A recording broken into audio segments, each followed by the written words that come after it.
Hi, it's Friday morning, a little bit late because there were, I don't know, like 6 or 7 updates that had been piling up on the software that's getting used for this stream.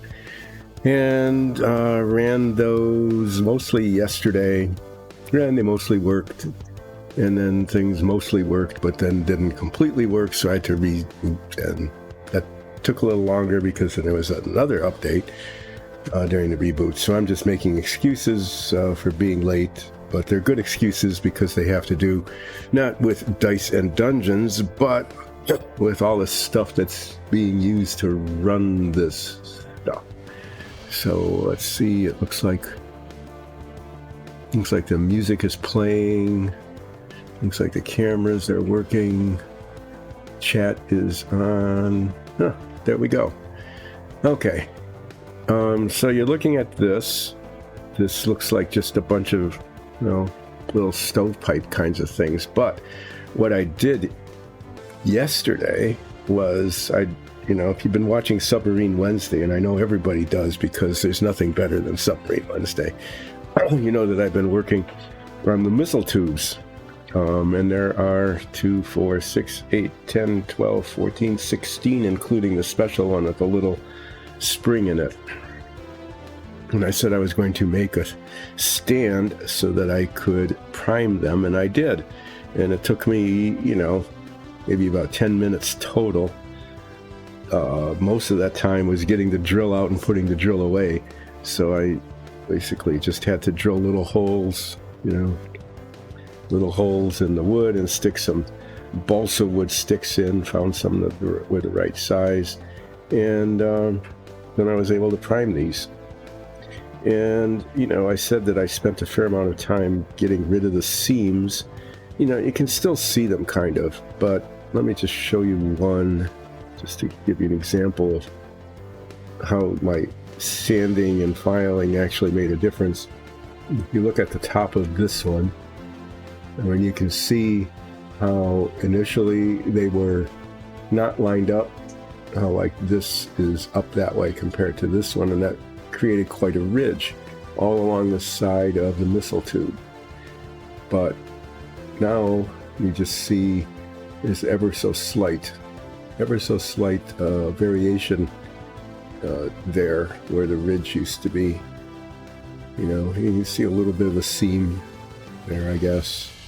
That's kind of disappointing.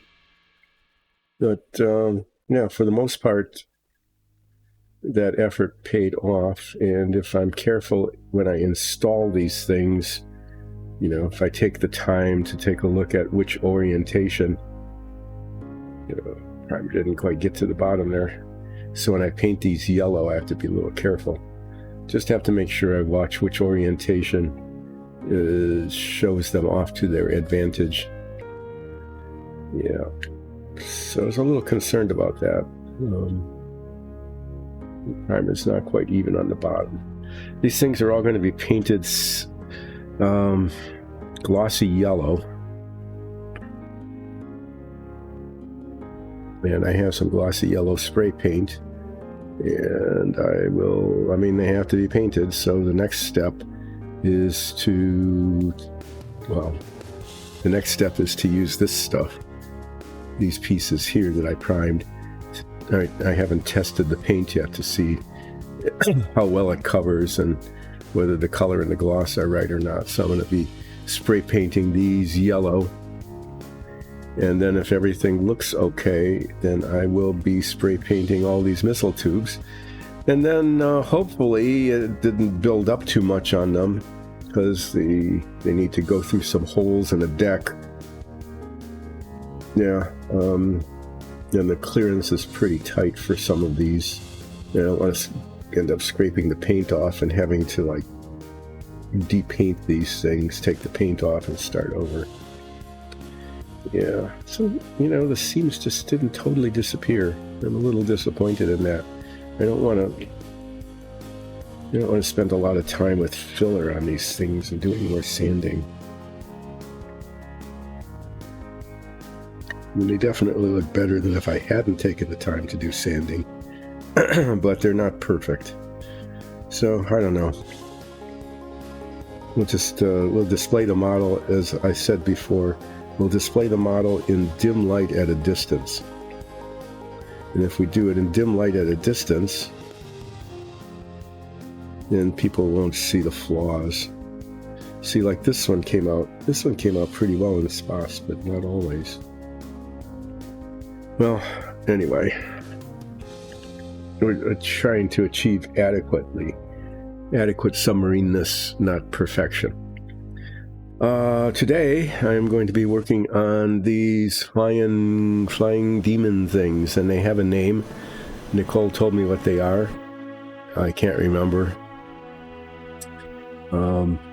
The motif is black and red. So you'll be seeing black and red paint and things like that. These were done on our rosin. Let me move these submarine tubes out of the way here. No need to have those in the way. And then it gives me an excuse. It gives me an excuse to get up off of camera and wander around. And anyway, submarine missile tubes.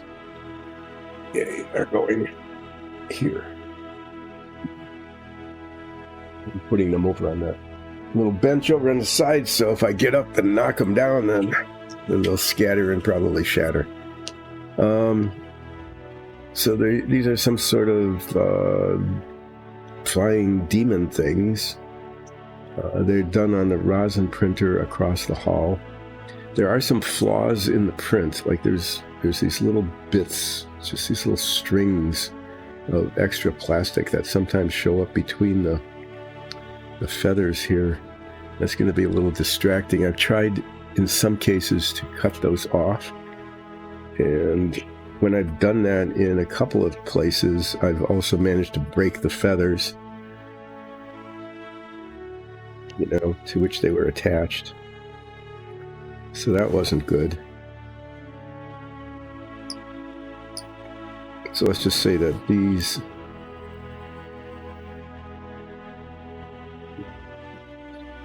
I saw at them instead of clicking at them. Instead of trying to flick them off, maybe I should just get like a little saw blade. I don't know. Anyway, there's just sort of like these little bits that are just in the way here on the wings. I'm gonna be right back.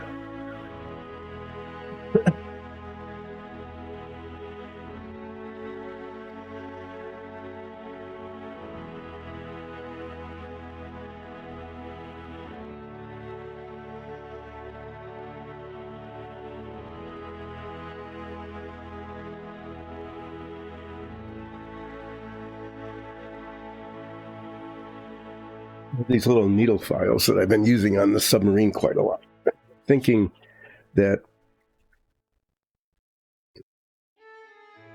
kind of rub at them with the file, that it will,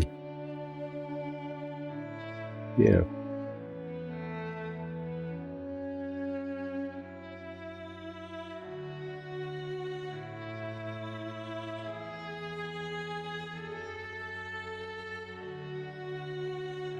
Be able to like get rid of them through abrasion rather than anything else, and that might be effective in getting rid of them. So I don't want to go through all the trouble of painting this and then have it look like there's these weird threads in the wings, at least not to any significant extent. So I'm going to just do that a little bit. They really showed up after I put the primer on it. I thought I saw a couple of them. I wasn't sure if they would be an issue or not, but they kind of are.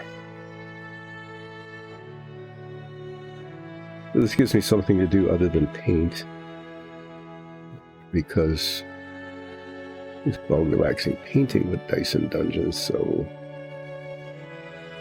eventually I'll be putting paint on them. There's a fair amount of detail on the armor. I'll have to decide quite what to do with it. The wings, I think I'm going to paint the wings red and then do a black dry brush on them to bring out the feather texture. And maybe, depending on how it goes, I might pull out like a pearlescent paint just to give it a real light highlight of, to make it look shiny. Well, here's another thing I can do other than paint, is that this one's sword arm broke off quite some time ago. And I'm going to mix up a little bit of epoxy and cement it back on. These two are very much alike, so I think the hand and... Right, just keep dropping it. See how this is supposed to fit.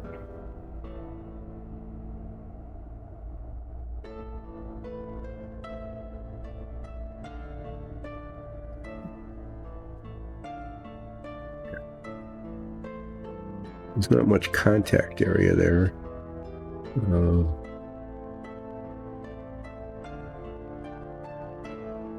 That's it. Okay. It's nicely. It broke at an angle. It's always nice when it breaks at an angle because then you know which way the orientation is supposed to go when it glues back together.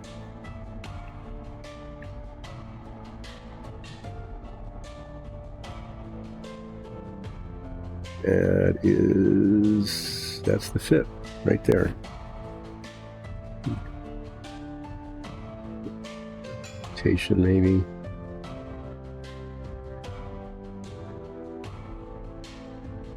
So, if you need to break something and you want to reglue it, but in order to get, a clean 90-degree break, you don't know really how it's supposed to match up. But if you get kind of like a ragged edged break, like this is,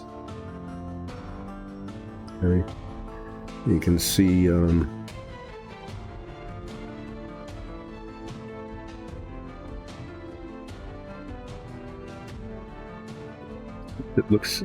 it really looks backward.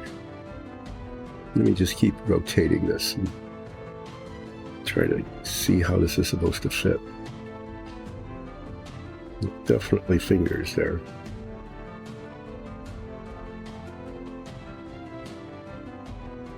Get it backward.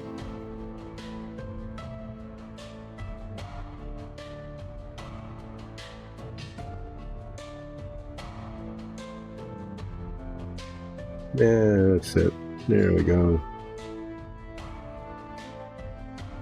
That makes more sense. Okay. So I'm going to mix up a little bit of epoxy. It's 5-minute epoxy. I'm going to let it sit like 3 minutes. And then put some on the ends here and put them in contact with each other. And then hold it for the remaining 2 minutes before the stuff is supposed to be set enough to hold itself.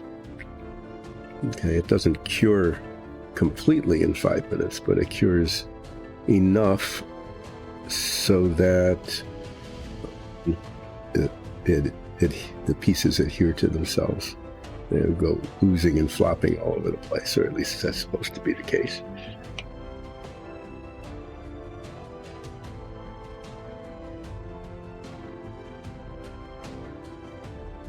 Highly sophisticated implements for this. Basically hardener, epoxy, and a toothpick. Yep. Next stuff here on Relaxing Painting with Tyson Dungeon.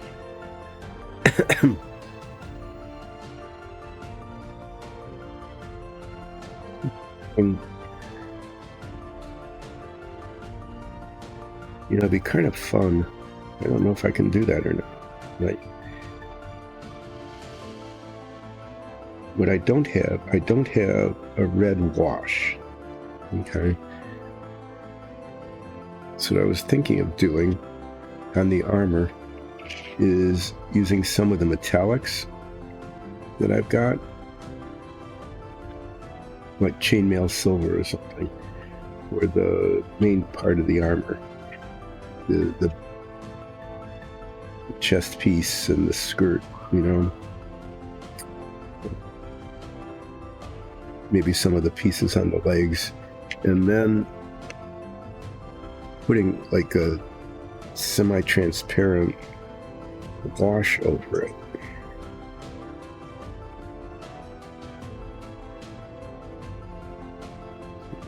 Well, it would be red, you know, because I was supposed to be working with a red and black kind of color combo. Okay. This epoxy is pretty much used up.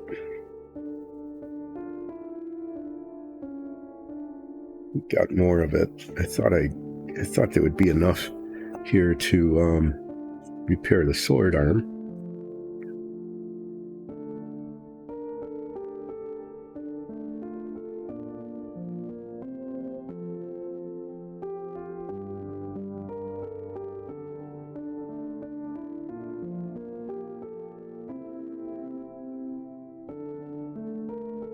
To watch me not squeeze epoxy rosin onto this piece of paper here.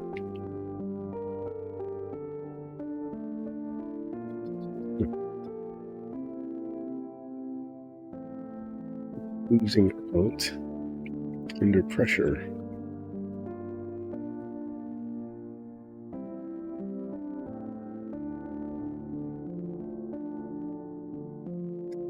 Okay, well, I'm going to throw this away after I'm done here, but I want to, you know, to at least get this thing on here, so. I wonder if this is even going to work anymore. It doesn't look good. Well, who knows? Who knows what this will turn into? What I'm thinking is this is going to turn into a mess. That for some reason the rosin is kind of crystallized.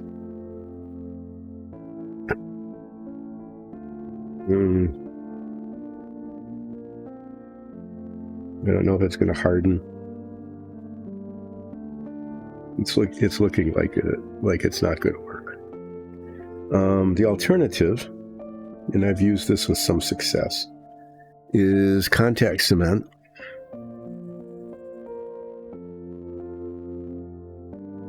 I'm going to abandon this mess of whatever that epoxy has turned into. I'm just going to give that up and pull out this tiny little vial thing. Hi, Who. Yeah, I will do a flip. I'm going to do this first, though. I'm playing with adhesives, right? So there's nothing better than before even getting started on something to just make a mess.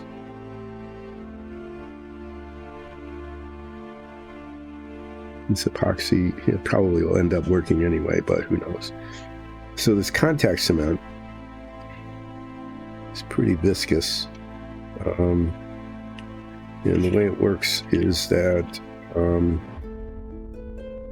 it works on contact. You put a little bit on one of the surfaces that you want stuff to stick to. Okay. So it's got contact cement on it, and then a little bit on the other surface.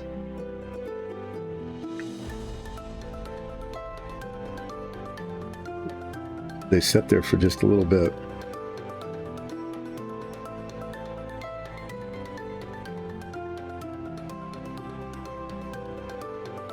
They do sets of glue, cement.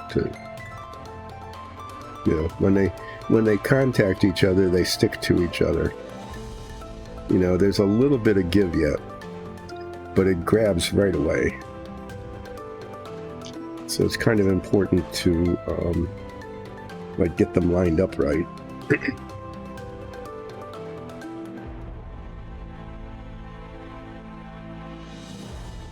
Okay, so it's the right hand. Yep. Holding the sword aloft. Oh yeah, I'm gonna against the white background. That's good.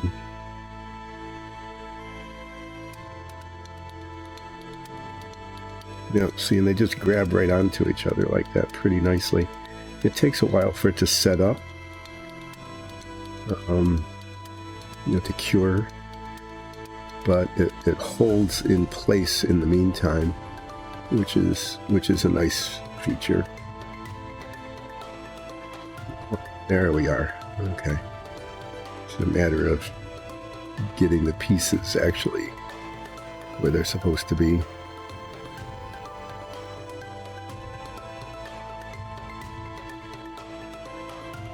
Yes, that's it.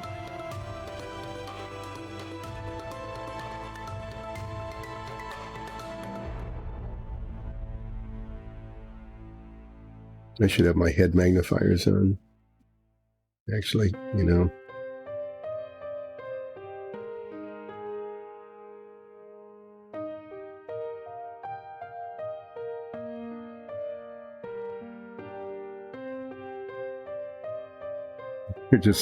You're not matching up and I can't see what's going on. A little bit early for this, but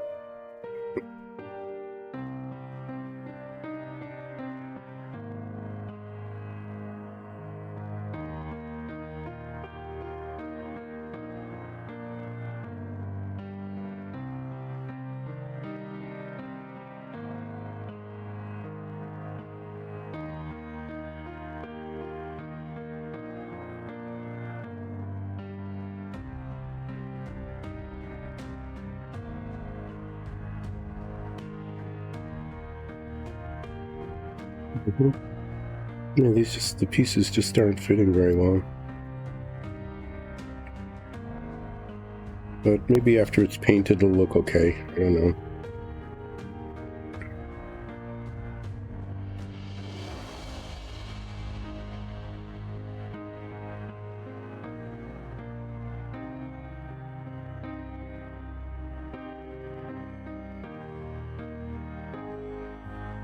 This just isn't working. I'm going to take it off, start over.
All I can hope for is that once it's painted that it ends up looking better. So there's just a stupid amount of detail in the armor here. There's different levels, layers of plating. It's the kind of thing that says, if you're really going to do this right, you should paint this one color and then another color and then another color. But I might be able to accomplish the same thing without too terribly many different colors. I'm going to go with 2 different reds.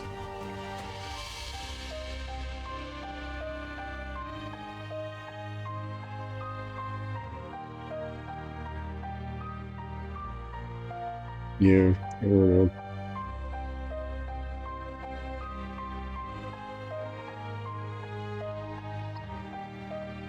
Up there and set up for a bit. I'm going to try something though. I'm not sure quite how this is going to look.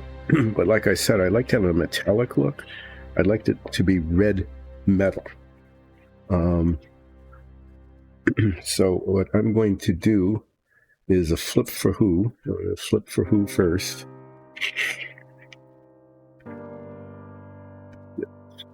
Okay. I'm going to flip a paint flip today. Then I'm going to get some chainmail silver out and do a chunk here, just a piece. And I'm going to play with a couple of different overlays just to see what I can do. Anyway, I'll show you in a minute.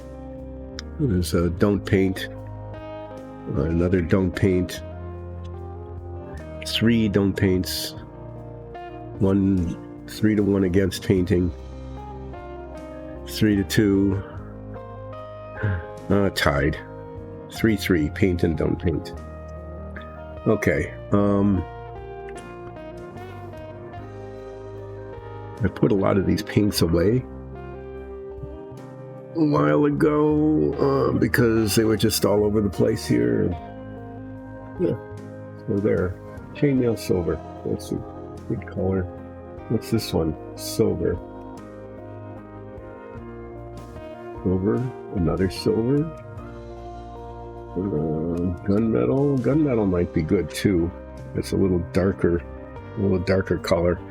If we want to get into like the black-red theme. So I'm going to mix these up. And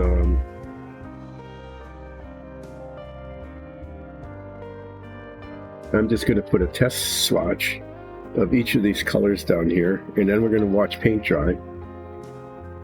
That's an important thing to do.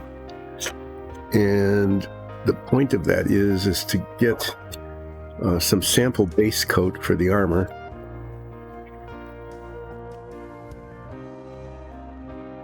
Sample base coat for the armor, and then I'm going to try 2 or 3 different ways of getting paint all over my hands.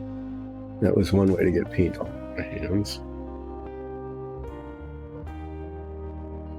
This gunmetal is a pretty nice dark gray color, don't you think? It's a little bit like the dark aluminium and steel of the metal colors that I use with some frequency.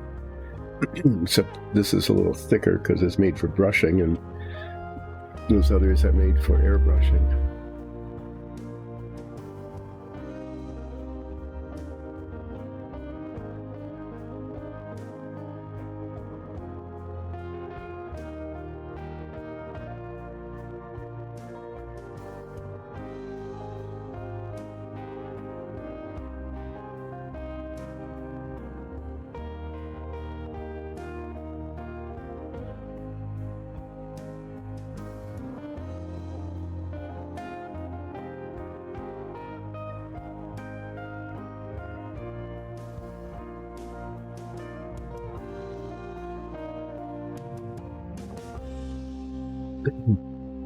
Dark and light metal shiny colors. So what I'm going to do with these is I'm going to try a speed paint on them, which is sort of like a wash. It's like a dual pigmented wash. I'm going to try that.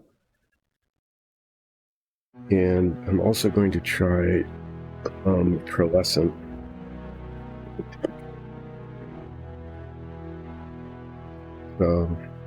Copper and scarlet.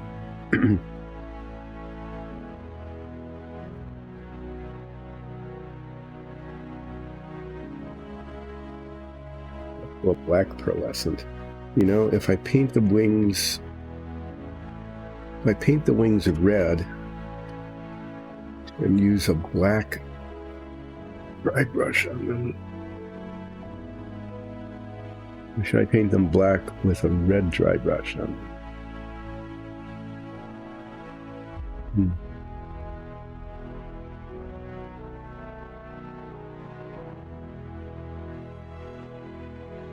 Looking red. Thinking these things are going to be mainly in the red kind of level.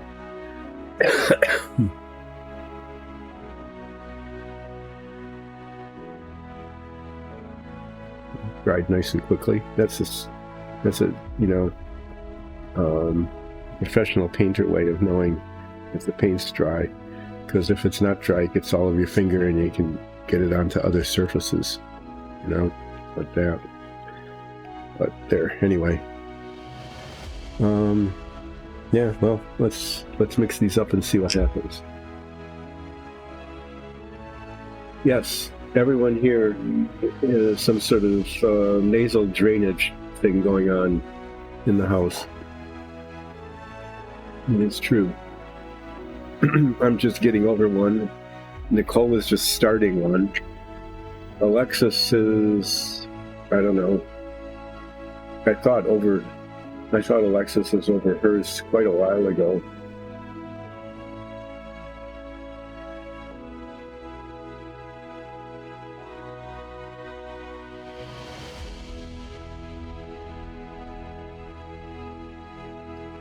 Yeah, anyway, it's that kind of thing.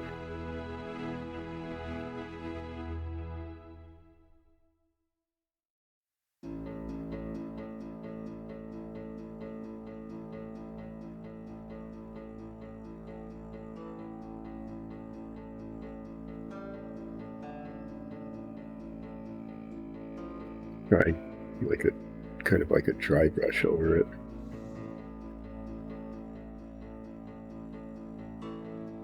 Well, that kind of, it gives it a red metallic look. This scarlet is not very threatening, though. Just have to say that. As far as demonness going, it looks red.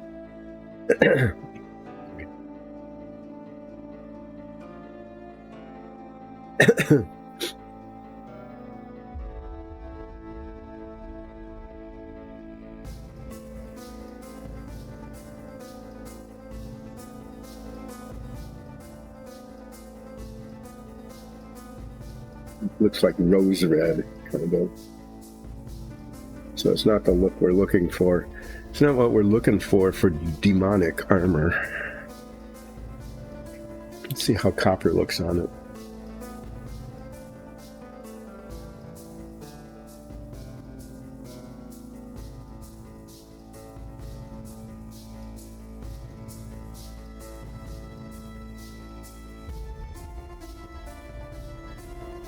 That makes it look just kind of like dried blood.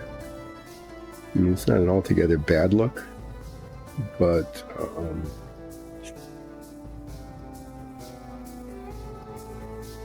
yeah, too brown.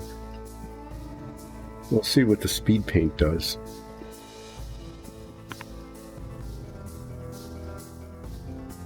Maybe none of these will work.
Not too bad.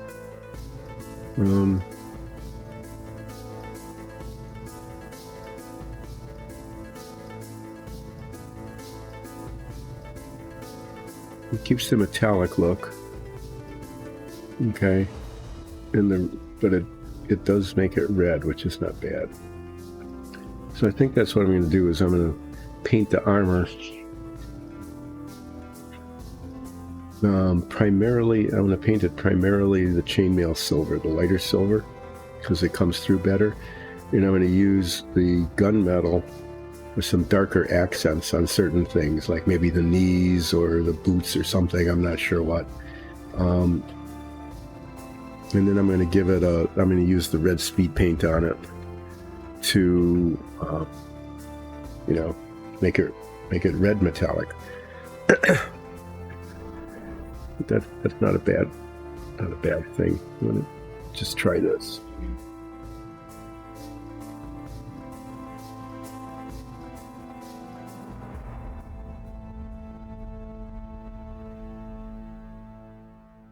This is black pearlescent paint.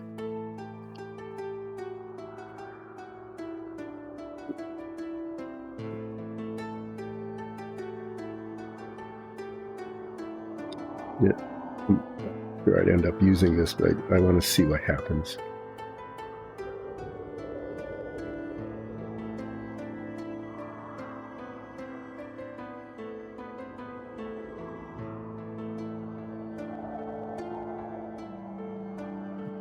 Thick. So I'm going to have to, I'm going to use this as a dry brush on the wings. Yeah, I'm going to have to be careful with it. But it does have sort of a pearlescent glow to it. So if I do the wings in red and then do a black dry brush on it, I'm going to use the pearlescent dry brush, you know, the pearlescent paint, just to give it a little glossiness. Okay. And to act like I kind of know what I'm doing with painting here. If I were Nicole, I would know what I was doing. And I'd be able to describe it as I was going along. I'm not her, and I'm not that good an artist or anything like that, so we'll just see how it goes. The problem with these is that there's no really good way to hold up. I think what I'm going to end up having to do is like bury their boots in the sticky tack holder and then just do those later. They're just going to have black boots, you know, they're just going to come, they're going to be done later. So the armor, there's many layers to all this armor. There's some belts and stuff on it. I'll highlight those maybe a little bit later. And I'm going to paint most of it in the chainmail silver. And then little highlights of it, you know, maybe a band on the legs, like the mid band or something, or maybe the shin guards or something like that. Highlights on the shoulders here. I'll use the gunmetal just so that it's not monochrome. Okay, but other than that, I'm not going to be doing too terribly much in terms of different colors.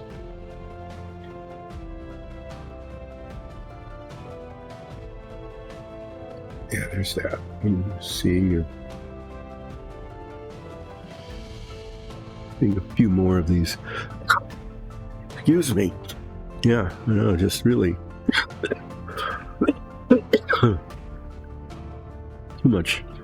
too much dry air or something. I don't know. Anyway, there's a fair amount of drainage going on here, causing drainage. So I'll get the brushes I want to use. I'm going to use this brush, which is a pretty nice fine tip brush, and probably this one, which is the new of the two. The other one has lost almost all of its bristles. This one's fairly new. I don't think. And probably just those two, and I'll be using my head magnifier quite a bit because it's really hard to see what I'm painting otherwise. I'm looking for the needle file that I had out before, that I was using to file off some of these little strings in the wings. And I very carefully set it aside to a place where I can't find it anymore. Okay. Well, this should be straightforward, but no, I'm not going to die on stream. I would get up, take a couple of steps off camera first, and then fall over. So we're going to start by burying a foot. Hopefully not. I did this once with one model. Putting it on the holder like this, because these are fairly brittle. I managed to just break it off. Yep.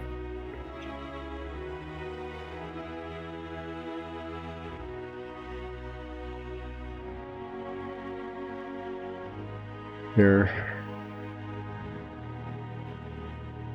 Hopefully that will hold well enough.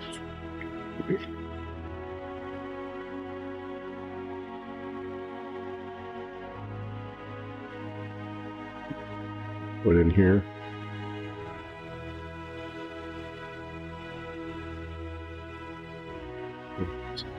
Those boots will get painted something different later when I hold on to the rest of it. I don't know how far I'm going to get on these today. I haven't painted minis in a while. Oh yeah, I think the horns on a helmet, yeah. Those will get painted black with red tips, I think.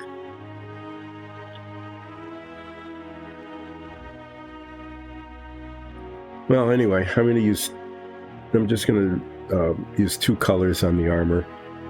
The base coat's going to be this chainmail silver for almost all of it, and then some highlights with this darker gunmetal. And then I'm going to use the blood red speed paint to make it look red, like this.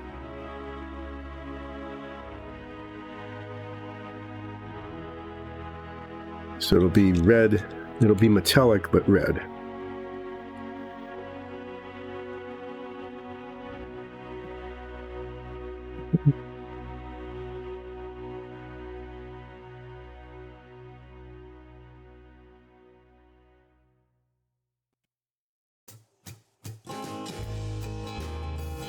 Yeah, that's good. I almost put my glasses. Sorry, I'm going to take just a second here to try to prevent a mistake, a serious issue. This is the epoxy that no longer was working because it was too old, that I got on the card, and I almost stuck. Oh, there's the files. It's amazing. I found some things that I was looking for before that I couldn't find. I'm tossing this.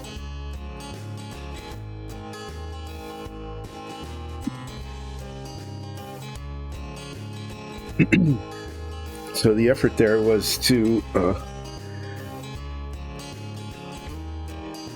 get something that could have glued my glasses to a piece of paper in a way that would be irretrievable out of the way. Yeah, there's the little file. I was looking for this because as I'm looking at this and looking through the wings, I'm seeing more of these rings.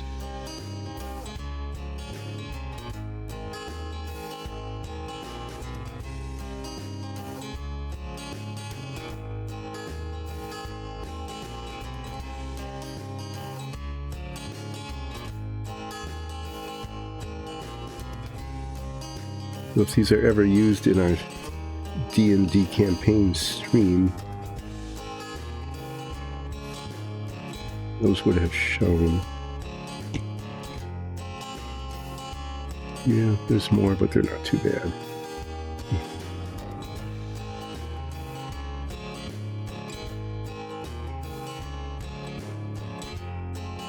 This demon is sinking in orange sticky tack goo. Yay, Nocto paint. Another feature of relaxing painting with dice and dungeons is frequently bumping into and knocking things over. Okay, that's enough of that.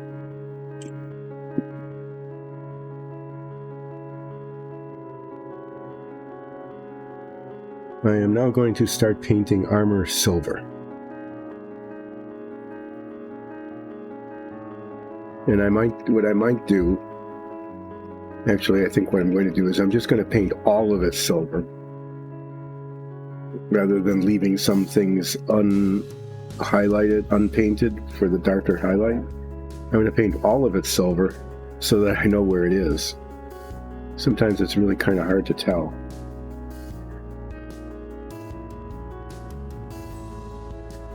And then it looks like there's a few spots, like on the elbows and things, you know, the bendy parts of the armor, where the armor shows that there's like an undercloth. I'm just going to paint those black. And after I paint all the armor silver so I know where it is, then some of those spots will be obvious and I'll be able to paint them.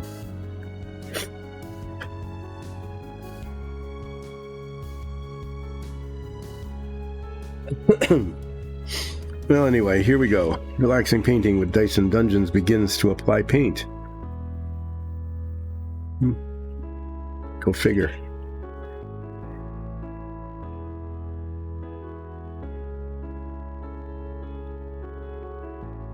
That's way too much paint. I'm going to, I don't know, which brush should I use? I think I'm gonna start with this one and see if it holds a coherent point or not. There are some rogue bristles here.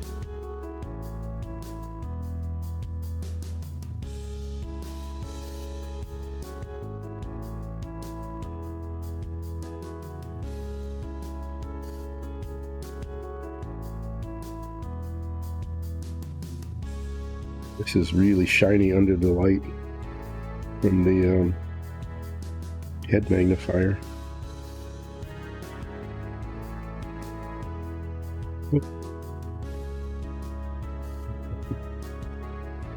Not me. I mean, it's somewhat incoherent, but this brush. Bristles just, instead of forming a nice little point, it just went off in 1,000 different directions.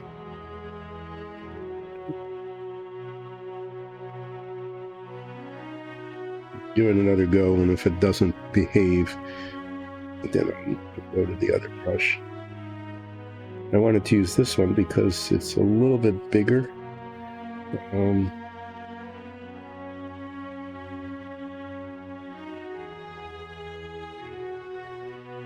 Covers more quickly, but if it's going to come apart like that, it becomes unusable.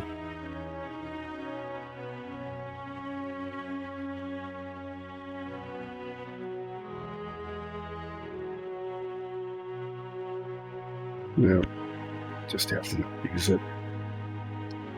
Yeah, I can get it repaired or something.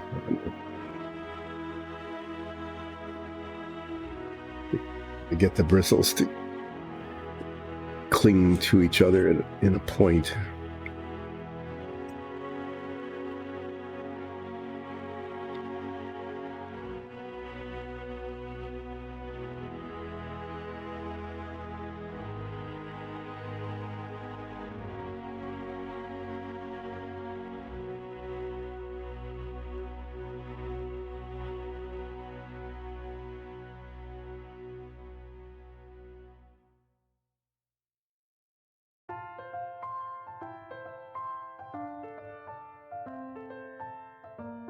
So I'm just going to be painting.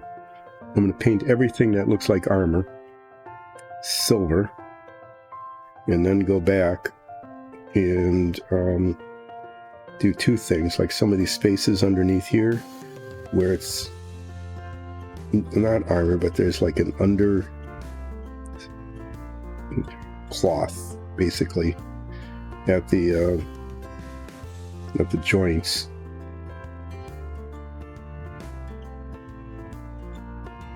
I'm going to paint that black, and then over other parts of this I'm going to use gunmetal, which is a darker metallic color, and paint some highlights so that it's not totally monochromatic.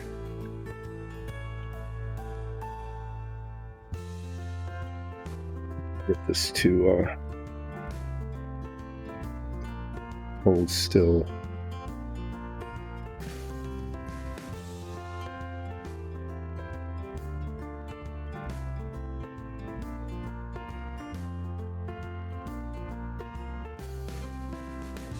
With a belt.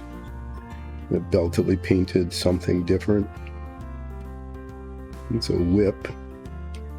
Probably paint that like scarlet red, or maybe that really dark black red. That would be a good color for the whip, I think.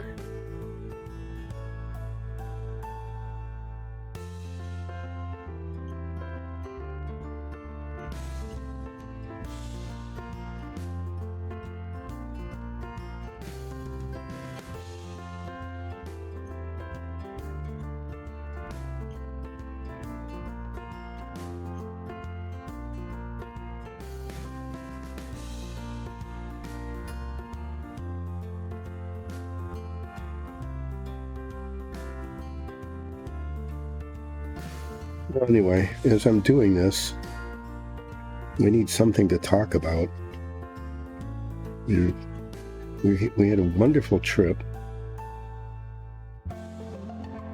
Did some family stuff together. It was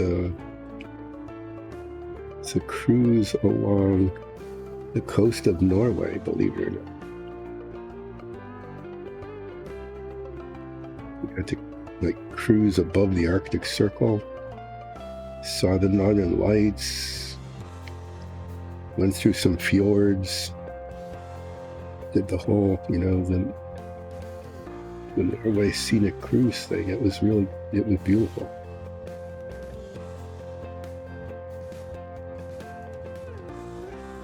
But we were supposed to have, like last night, there was a prediction that there might have been a solar mass ejection, a fairly decent one, hitting the Earth last night. It would have. I was watching the map, and it missed Norway. Okay, it didn't arrive by the time the aurora pattern passed over Norway, but here in North America, there was a chance of some pretty good auroras. We didn't have a chance here. I am, because clouds. But, maybe some of you guys all, if you're out at like 3 a.m.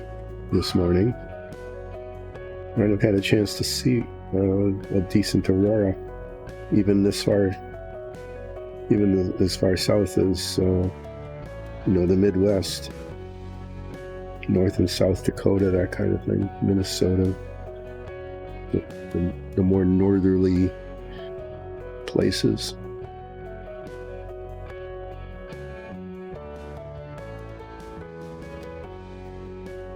I saw them 4 out of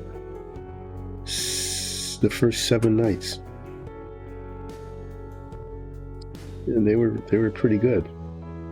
And there was really nice shimmery curtains, some streamers that came down. Some of them were really pretty bright.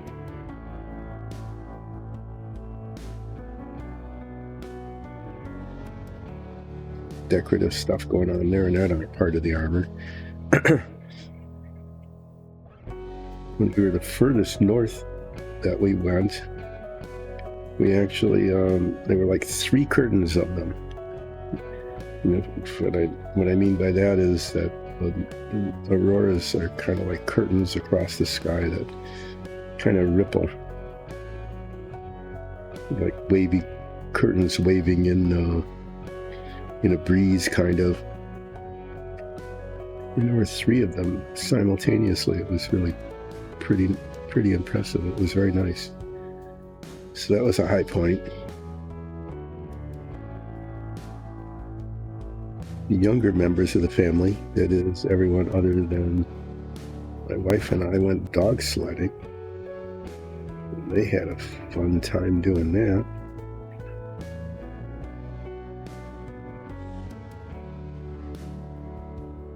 Okay.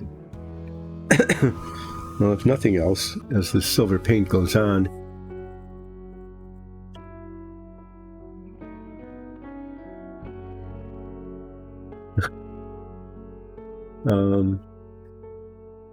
yeah, don't you have kitchen auroras? Haven't you had that? Really? Oh, Brogger. Thanks for joining in. I've been so enthralled with the application of paint here on a Mini, which I haven't done in forever, that I wasn't looking up at chat. What's going on chat? There they are, finding glasses.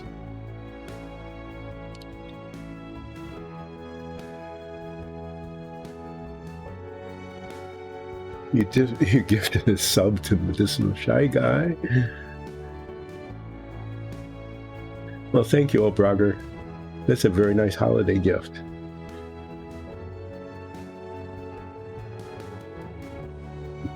Doing fine.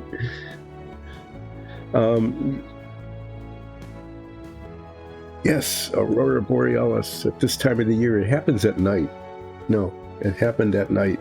Supposedly, there was a rumor, I don't know if it actually happened or not, that there was a coronal solar mass ejection yesterday that was supposed to have hit the atmosphere sometime like at 2 in the morning, between 10 and 3 or something. What would be here Eastern time, Eastern US time. But I don't know if it happened or not. Our skies were really overcast here. I have a brother who lives farther north, and the skies were supposed to be clearing up later in the evening, the thing that was said. So there was a chance that he might have seen them. But we saw them in Norway when we were above the Arctic Circle. Had an opportunity to see them 4 different times in 7 days on this trip that we took, and it was really very cool. They are a cool thing if you ever get a chance.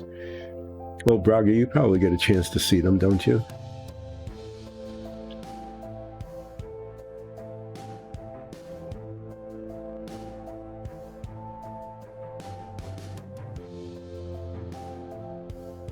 Well, Braga is being incredibly generous today. Thank you so much.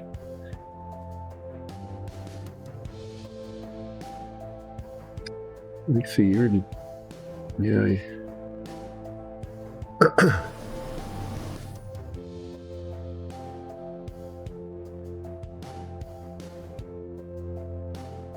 used to be able to read this.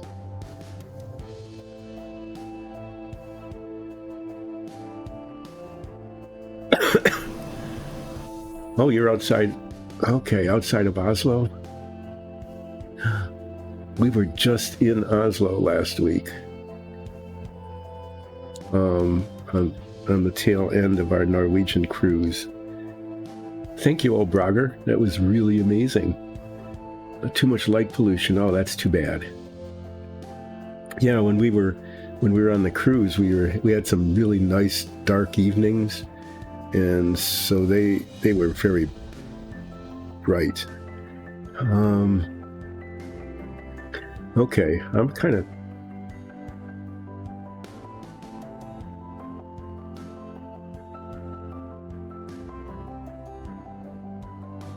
torn here, because if I wear my head magnifier so I can see what I'm painting, then I can't see the chat screen. Kind of, I don't know, because my eyes they just refuse to shift focus as quickly and as easily as they used to.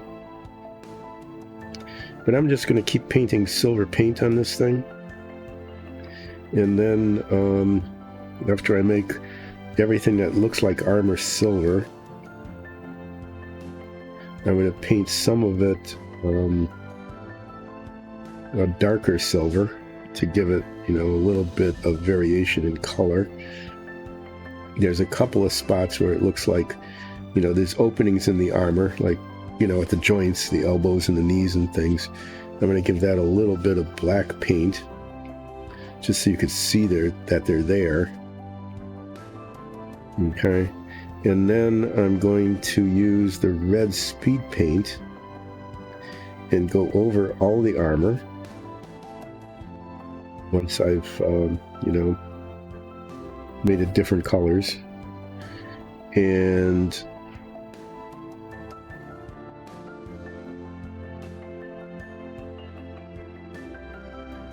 yeah, make the armor look red.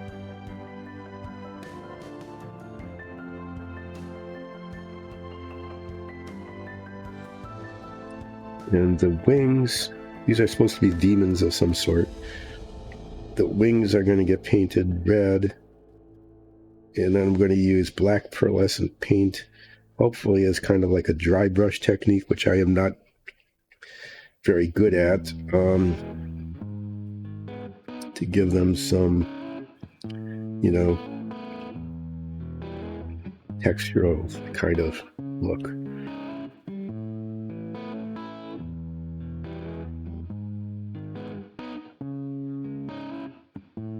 So I'm happy to report. Thanks, Ovrager. That was really great. Thanks for dropping in, and thanks for the gifts.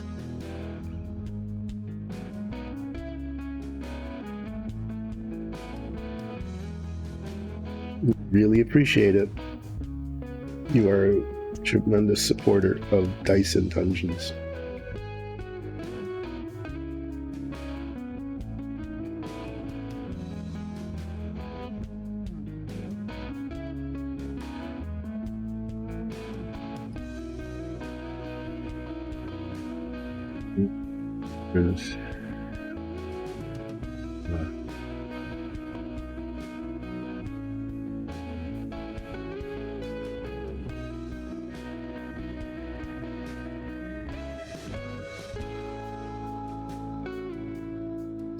You know, looking at things for inspiration is a really good idea.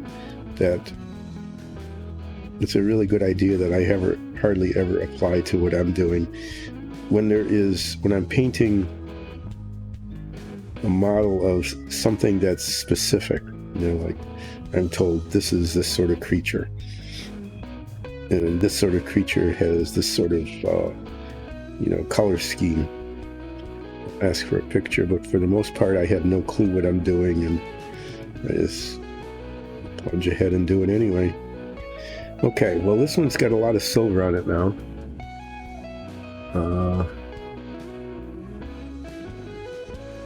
And I'm going to, like I said, there's some detail like the belts, but I'm going to get a darker color out and touch up some of these areas. And then there's some places like the underarm here. I mean, it's clearly not armored, so that's going to get just painted black. Yeah, well, that's one of the two. So I did some painting, and it's shiny. Yay. And as long as this paint holds up, it's still kind of liquid. We'll keep putting more on.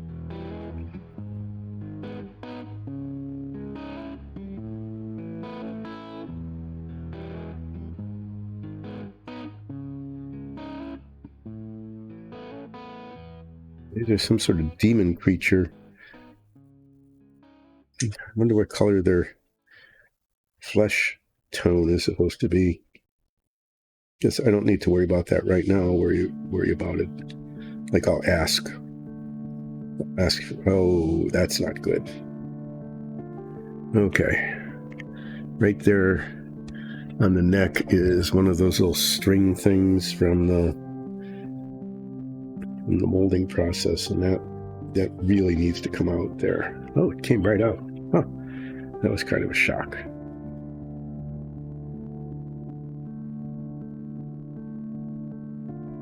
Usually when I try to do that, it doesn't it doesn't cooperate.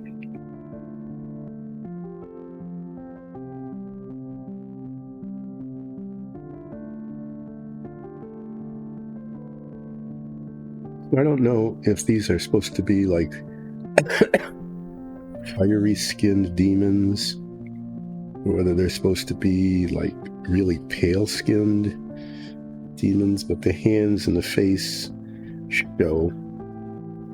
And because they show, they need to be painted something.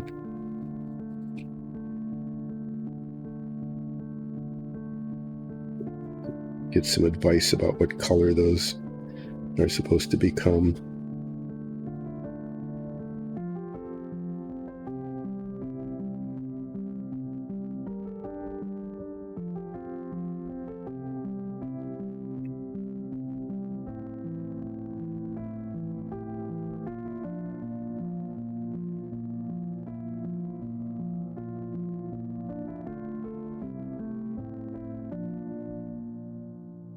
This one seems very triumphant. Oh, but it's actually flying like this. It goes in a stand. These are flying beasts. So it goes like this, and it's actually horizontal, leading the charge. I'm not sure what flying demon creatures, if they make that da-da-da-da-da-da charge kind of thing that Americans seem to do at ball games for a reason, because it makes no sense.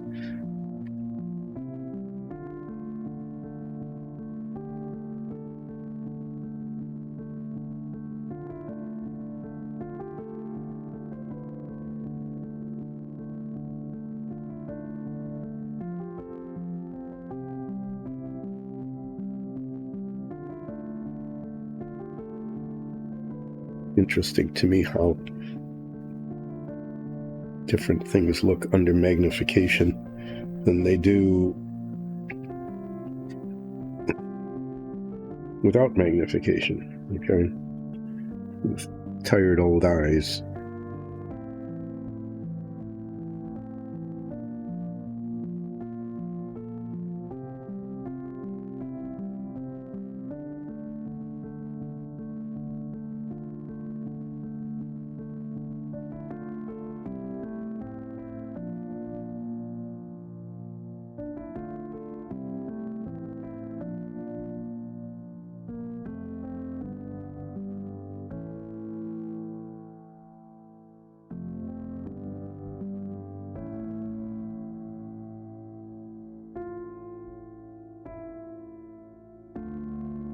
Under magnification, this metallic paint, you can see all the little sparkly bits of them, probably metal dust or whatever that they put in here to make it look sparkly.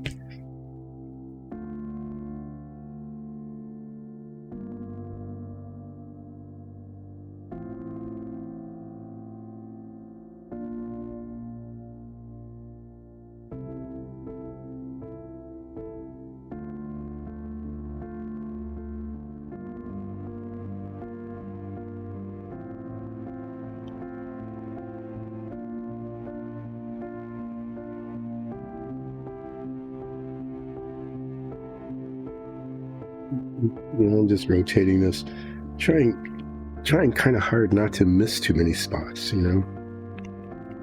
This is one thing that happens to me with some frequency, is that I'll paint something and think I'm done, and then I'll look back at it and this is a whole spot that never got any paint on it at all.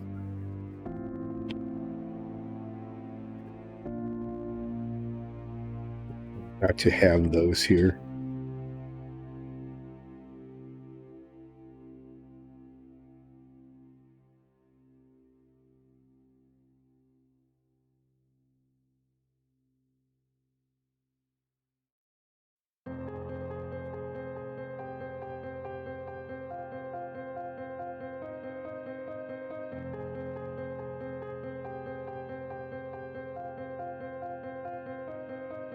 Just to reiterate,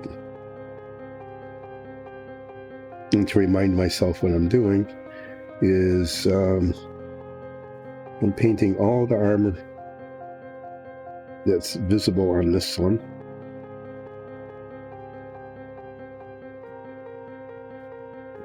Chainmail silver, which is a light silver color. And then I'm going to get a darker color called gunmetal and just paint highlights, maybe some edges around some of the armor where there's like layers of scaled kind of layers here. Maybe I'll paint one in the middle dark so that it contrasts with the other two. I'm not going to, I could get real fancy and try to paint all the highlight all of the edges, kind of like the raised edges around the knees and stuff like that. But sure that I want to do that with this one. And then there's places where there's, where there would be cloth underneath, but just little spots under here and over here, and behind here that should be painted black, just so you can see that that's not metal. And then the armor is going to get washed in red speed paint.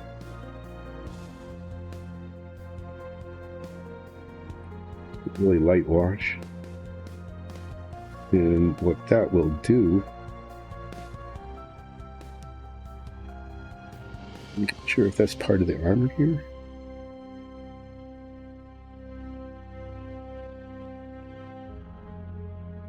It's part of the helmet, I guess. But it's not on the other side, so it's not. Is it will turn. Oh, it is. It's like a strap. The strap holding a helm on. I have to check the other one. I don't think I painted that silver on the other one. What that will do is it will continue to look metallic, but it will be red. Okay. So it'll be red metallic armor. Now if I had red metallic paint, then I wouldn't do that. I would just use the red metallic paint, but I don't have red metallic paint. So I'm going to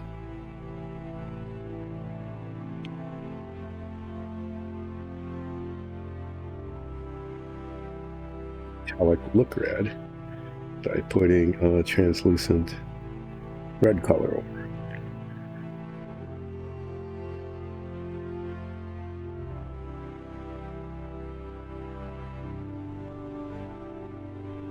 Like everything that's metal,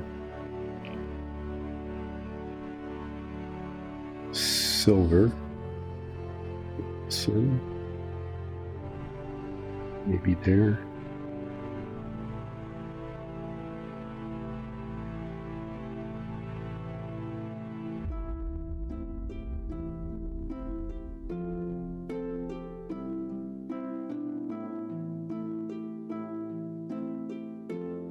Check the other one because they're sort of like, almost like little chin straps or something. Yeah, I didn't paint those on the helm here.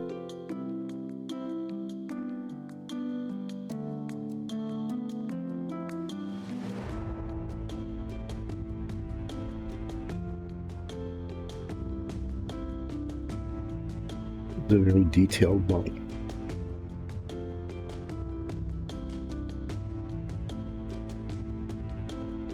Okay. So, yeah, I might have to do some touch up on this color a little later. I'm not sure.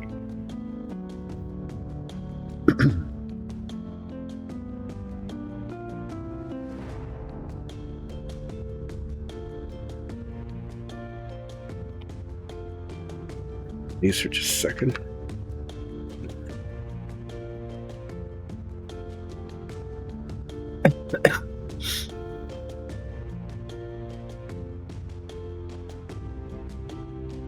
Well, that sounds pleasant, the Lion of Kamara. A hit-and-run Atlas using an AI-controlled slag cannon.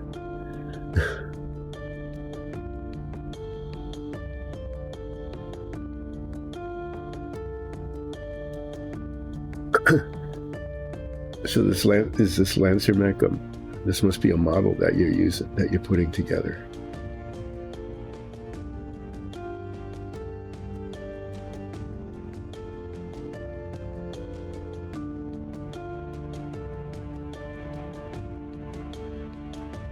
Chain axe. So it's a chain axe, like a big chain, but instead of having little blades on it, like a chainsaw, it's got axe heads.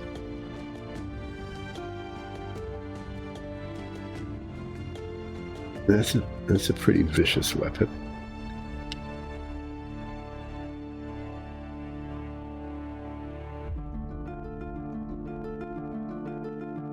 Okay, so there's two colors I'm going to be used. Yeah. Oh. Okay. The blade of the axe is a chainsaw.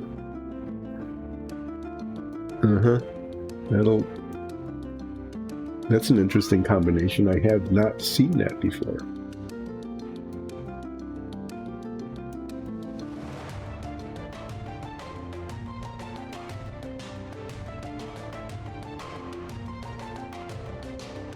I'm going to be using this.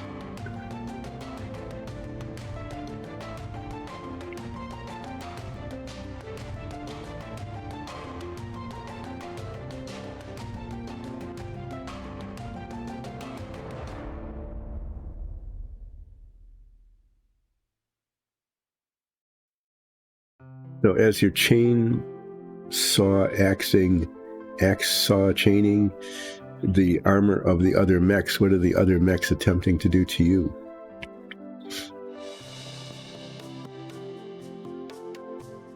You're able to escape them? Okay, I need some black paint. I'm just going to use this black. And I think I'm going to have to do some chainmail silver touching up after this anyway. Excuse me. I'm not sure how long I'm going to go today if this keeps up. Everybody seems to be having a lot of nasal drainage and resulting cough. Yeah, so this black paint is in the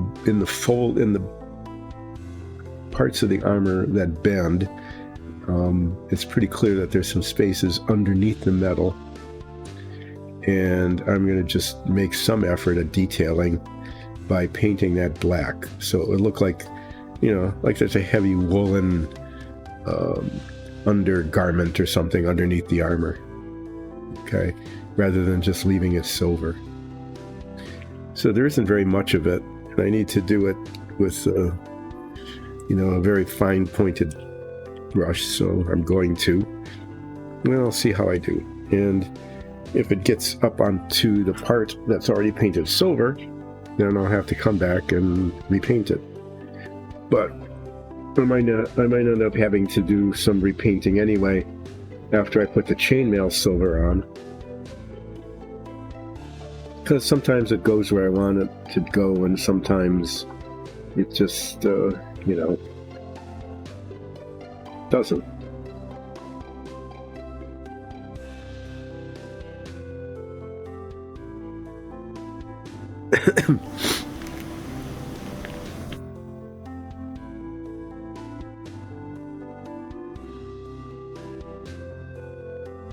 I'm going to keep painting at these demon things for a while here. I'm using the brush that is almost completely worn out. It's got a really fine point on it because half the bristles are gone. And I'm using this so that I can get into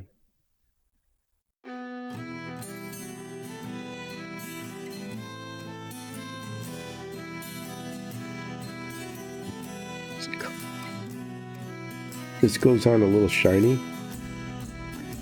but it does turn. It does turn flat, pretty nicely flat. There.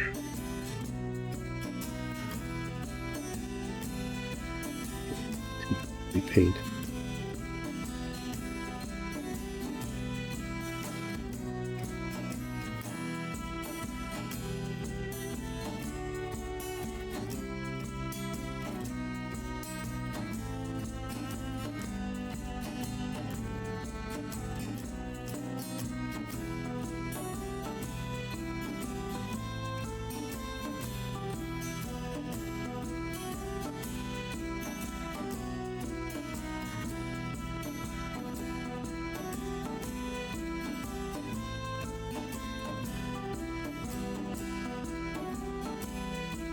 This little bits of painting like this, and I'm going really quite quiet because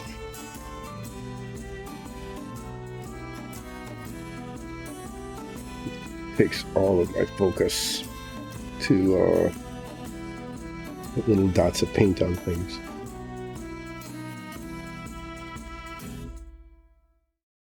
But actually, I should take the time here to babble about something. I don't know what though.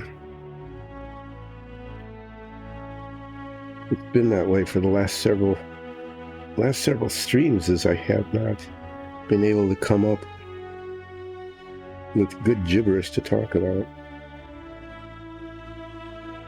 Like I've used up all of 1960s television.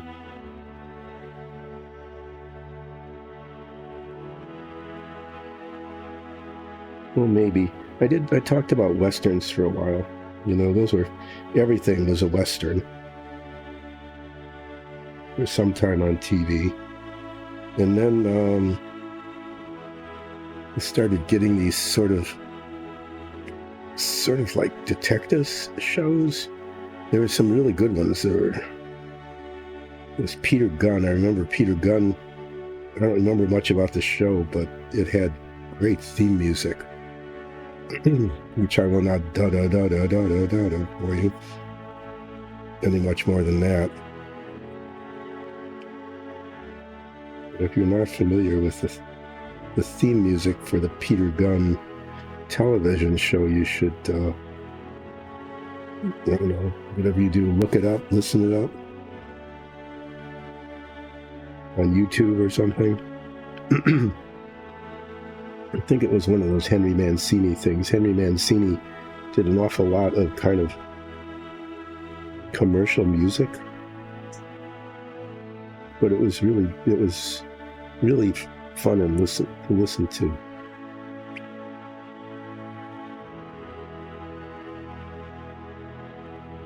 So yeah, there was like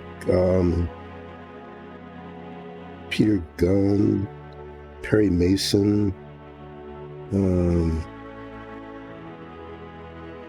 77 Sunset Strip. Yeah, that's another one. You should look up the theme song to that. It had great lyrics. The lyrics were 77 Sunset Strip. 77 Sunset Strip, 77. That's all they did. They just kept saying that over and over again. Like, I don't know, we have nothing else and can't think of anything else other than just say the name of the show.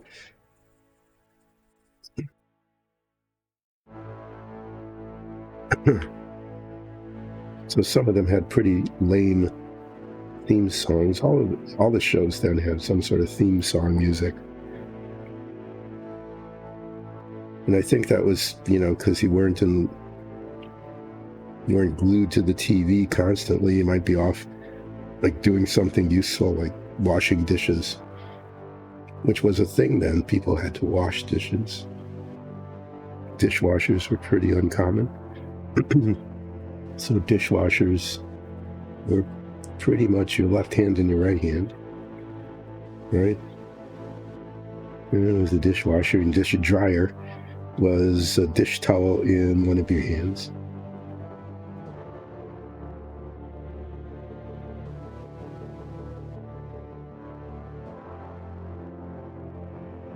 back when dish towels were used to towel dishes. That was a thing.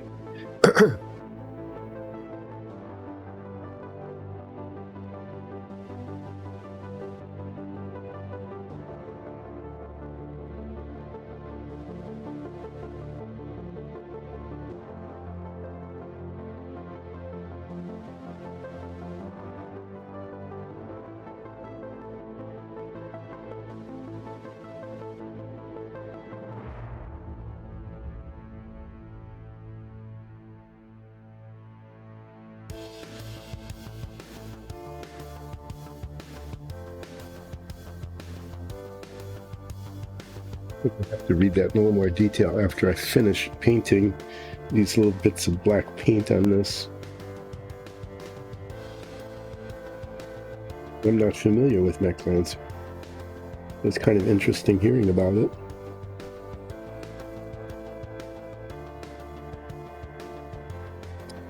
As I was saying, yeah, so there's like Perry Mason here.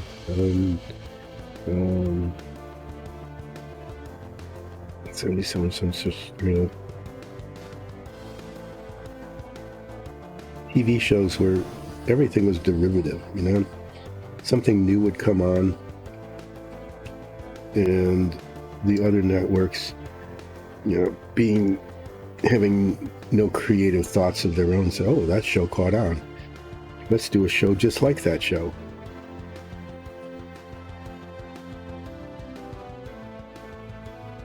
Kind of like the worst thing you could do, to some extent,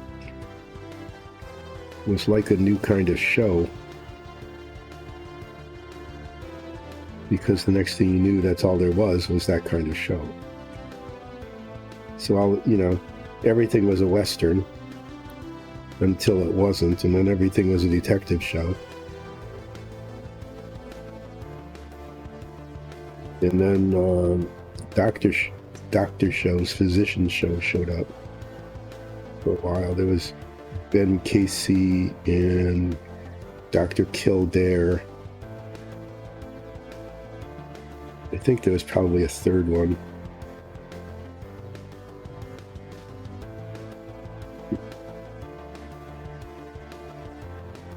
You'd have these rival networks basically showing the same show. And I think it was like you were supposed to get like viewer rivalry going. It's like, oh yeah, you watch Dr. Kildare. Oh, you're such a doofus. Nobody said doofus. You're such a fool. Ben Casey is way better than Dr. Kildare. No, Dr. Kildare is way better than Ben Casey. It's like, what's the difference, right? Who can tell? But because the networks each had their own physician show, kind of pick one. I don't remember that happening with Westerns. It's like, oh yeah, that Jim Bowie, he's way better than Johnny Yuma or Rifleman or Wagon Train or, oh my God, there's so many of them. You'd get somebody who watched TV back then, get like 3 or 4 people together, you probably name like 40 different shows. Basically the same show. Okay, so I'm getting the underarm here. Getting the knees. I got paint all over. Made a mess of things, all sorts of places. So that'll require some touching up.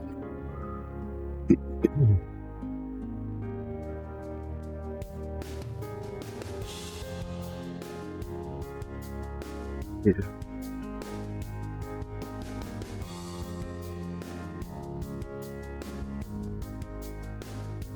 Yeah, in there. I wasn't quite sure where the boundary was, but it's there. And I don't know if you can see this, but you can see that the paint does get nice and matte colored, nice and flat as it dries. So I'm going to read this chat about Lancet before I start painting the other one.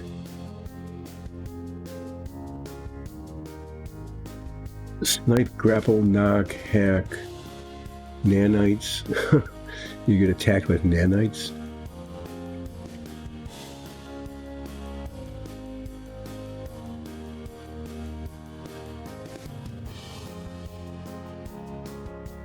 I'm not familiar with this game at all.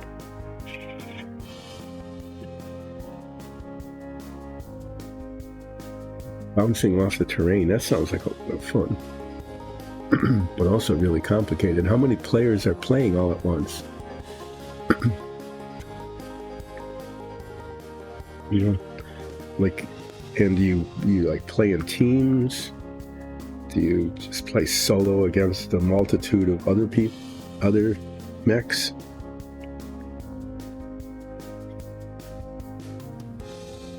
Getting kind of curious about this game though.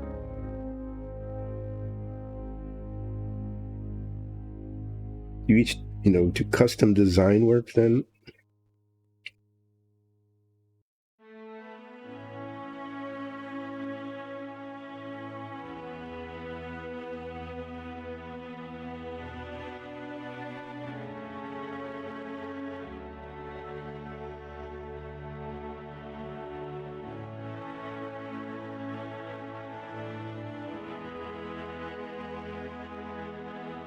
Oh, that's a mess. I got black paint all over that.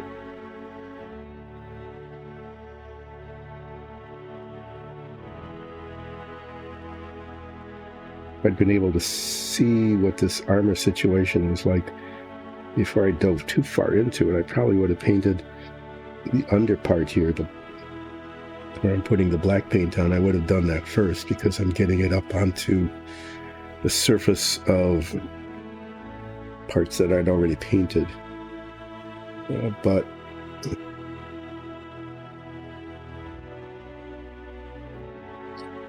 it's hard to see where the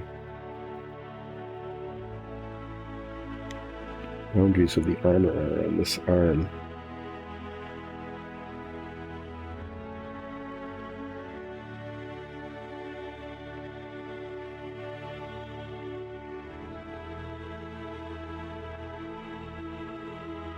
Pretty sure that's it there.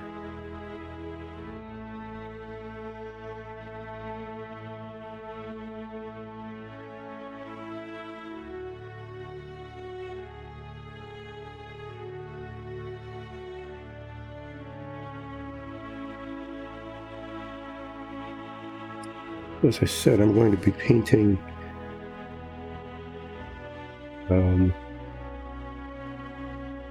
some contrasting and highlights using a darker shade of metallic. And then I'm going to bring the chainmail silver back out again and do some touching up. Like the spots that I'm hitting here that I don't want to have be black. I want them to be silver. But they're not silver because I got black paint on them.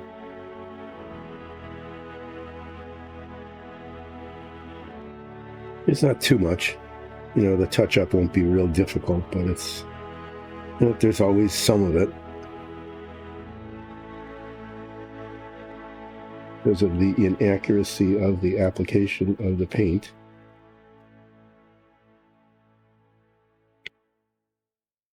There's always for me at least, a lot of, a fair amount of back and forth until the colors are in the right place. And so there will be here, just on the points of these things, where I almost but not quite got the paint right.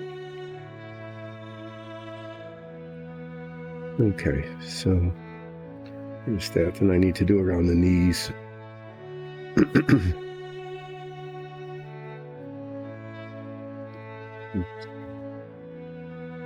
Pretty much basically the side of the bristles. It's just getting paint where I don't want it, but those are raised surfaces. They're up higher, so they're easier to touch up.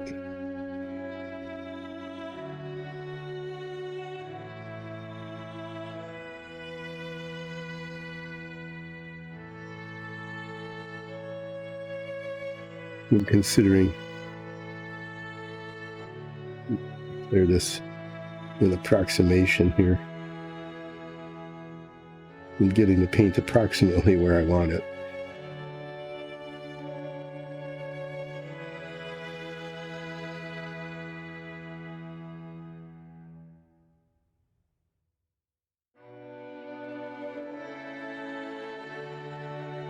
A fair amount of it where I don't want it.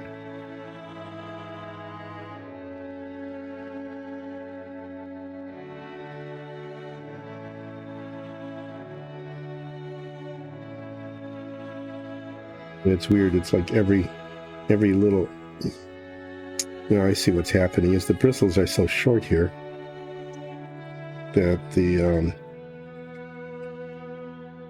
where they meet the brush, the metal part that holds the bristles, there's just a blob of paint there, and that blob of paint touches the surface, and it is.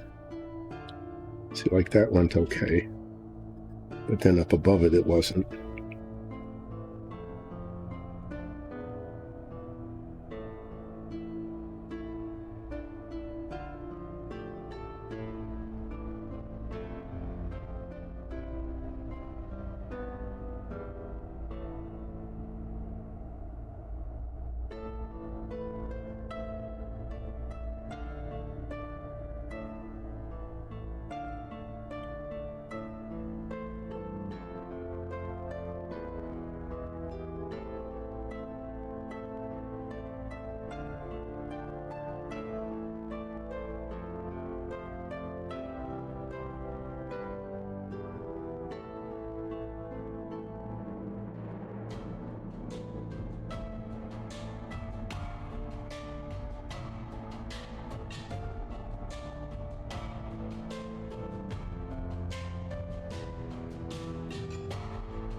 That's why we let paint dry so that we can come back with the original color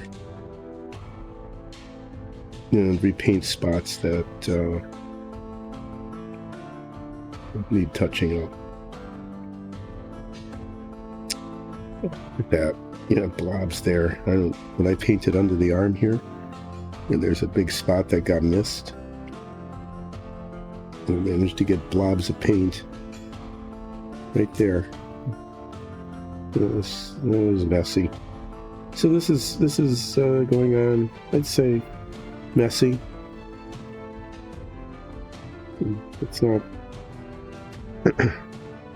There's just a fair amount more touch up than I would have liked if I'd been a little more skillful with the paint, but not too bad.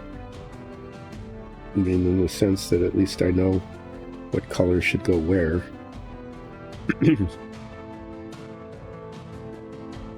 Okay, well, there's enough messing with that.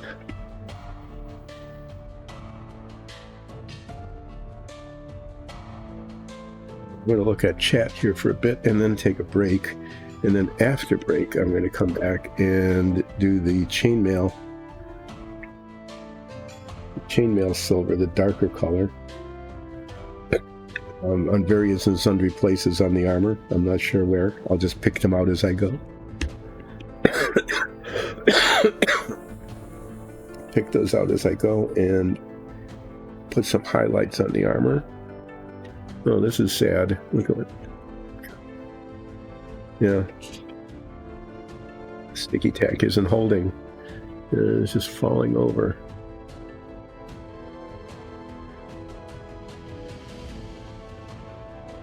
And then after I do that, then I'll bring this lighter silver back out again and do touching up, like on all the spots here that need touching up.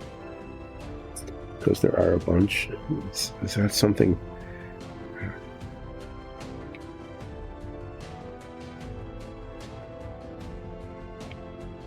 Need to, just as I clean the brush,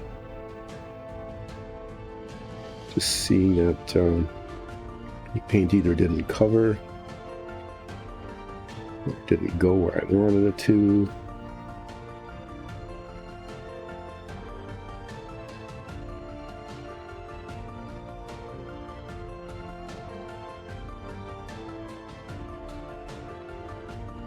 much a downside to these head magnifiers. Keep seeing things that could be better. More work than if I just slop paint around. Okay, yeah, take these off, add the glasses on, take a look at what's happening in chat, and let you know what's going to happen here after break, because something will continue to happen under like. Okay.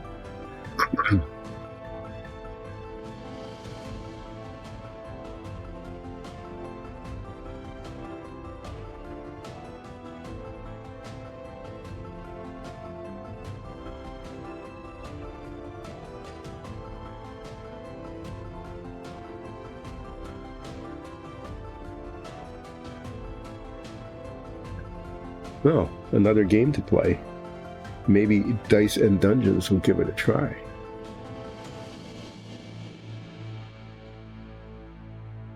I like the mech building kind of part of it.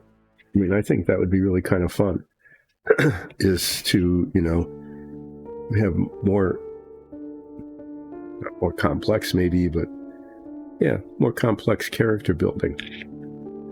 And have the character build really make a big difference in the gameplay. It might be kind of interesting. At least for those. I can paint mechs. Yeah, why not?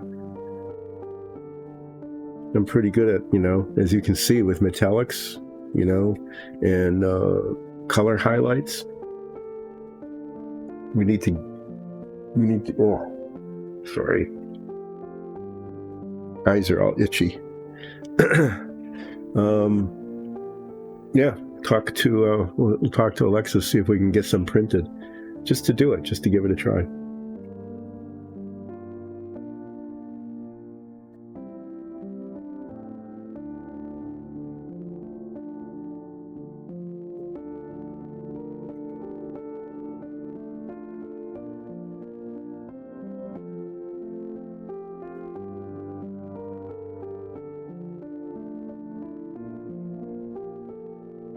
Yeah, I think that's a fascinating part of it, isn't it? That I mean, if you get into combat, you're never going to run into the same kind of mech. So every combat could be very different. And so you try to get something, I don't know, you try to become specialized in a way so that it's really hard to defeat you. Do you become more like generic aggressive?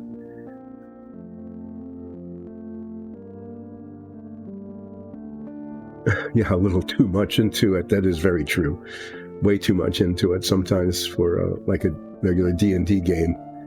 But it might be kind of fun doing that, even if I don't end up playing it, because my capacity to deal with complexity continues to be diminished,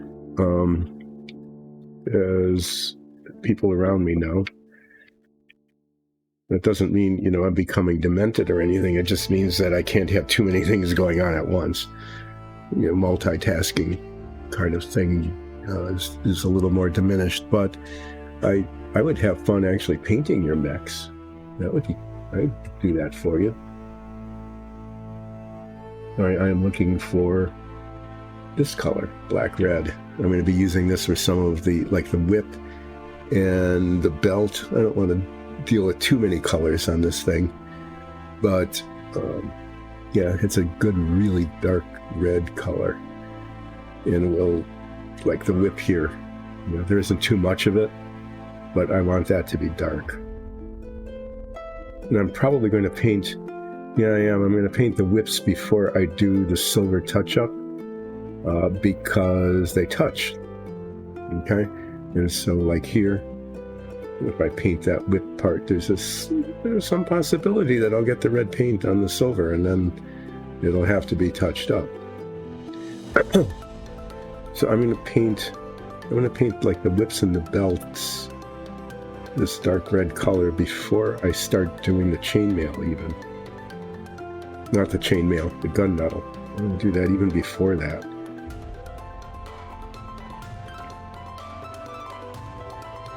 Anyway, yeah.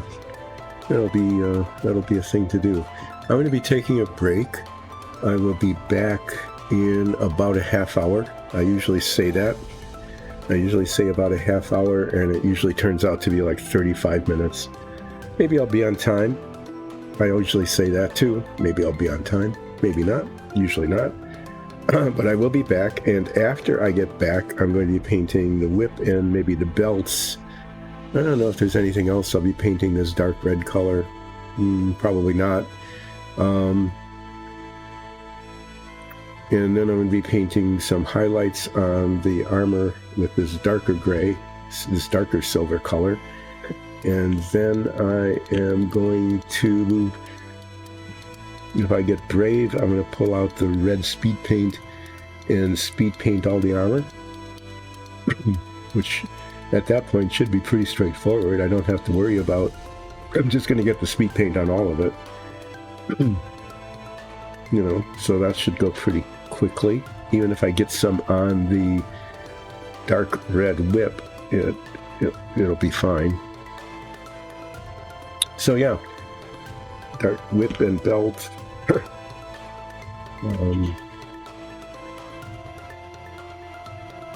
Wizard rogue sorcerer, a wizard and a sorcerer.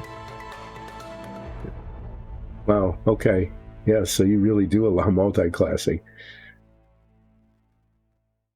The closest I ever came to that was a ghost pirate bard. Yeah, and I know those aren't classes like wizards and sorcerers. But it was an interesting combination. Especially early in play when my character didn't realize that they were a ghost. Just kept, running into problems like not being able to hold their realm. I mean, literally not being able to hold their realm.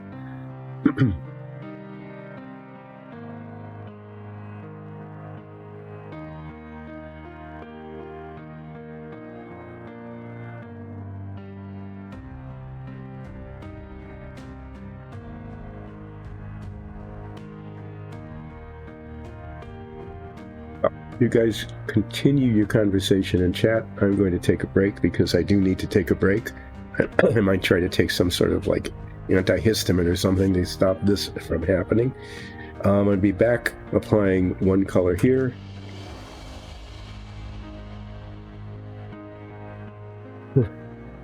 Poppy, you want me to wake up?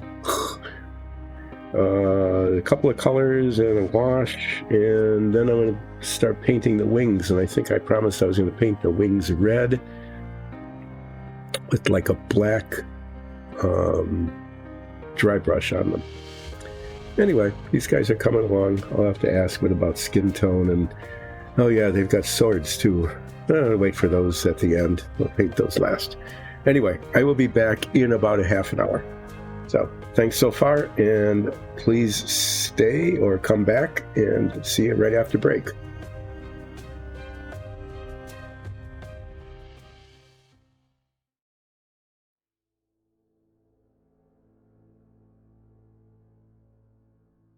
Oh, I'm back.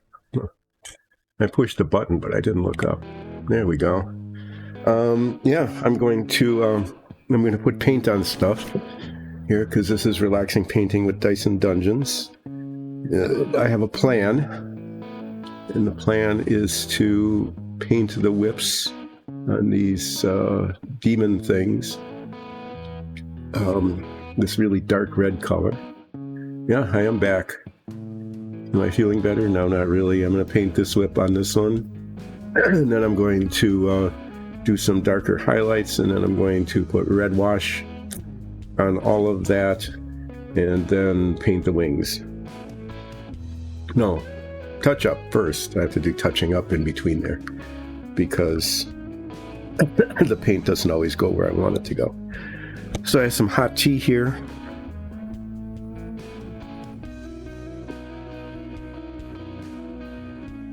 And I have a vest, a sort of down-like vest because it's chilly here in the basement. Okay, well here, let's mix up this color, and do some relaxing painting. There's some relaxing painting happening with Dyson Dungeons.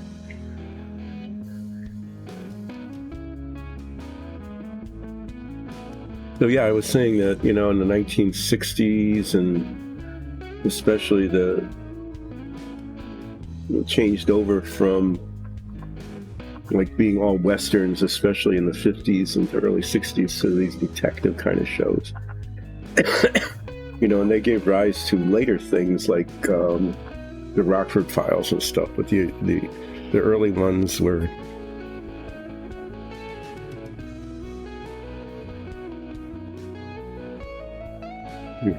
black and white because color hadn't been invented yet, and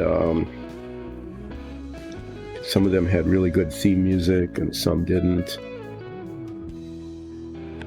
Like Peter Gunn had really good theme music. What else was? Oh yeah, Route 66. I don't remember if that was exactly like a detective show, but it was another one of those on the road kind of shows.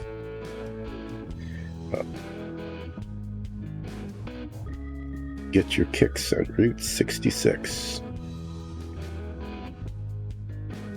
I think that's the one where there were two guys just driving around on Route 66, out in the desert and stuff like that. And they had this Corvette. That was pretty cool, riding around on their Corvette. I don't remember much about the show at all.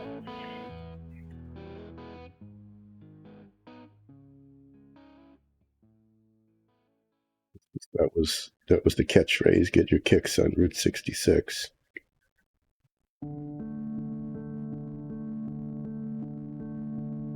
I think it was in that same sort of genre, as 77 Sunset Strip.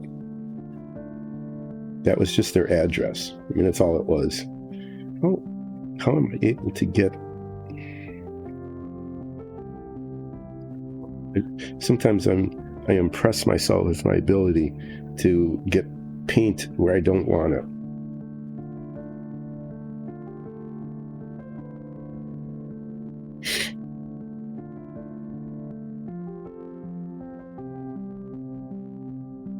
It's almost like it would be impossible, no matter how hard I tried, to get the red paint on that spot. But the secret, obviously, was to not try. There it is. There's a spot of paint.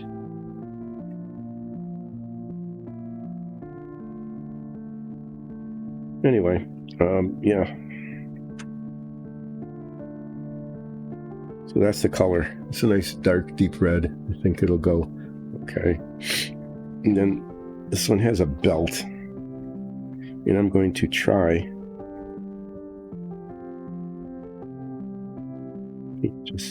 just the belt. Nothing else. This dark red color.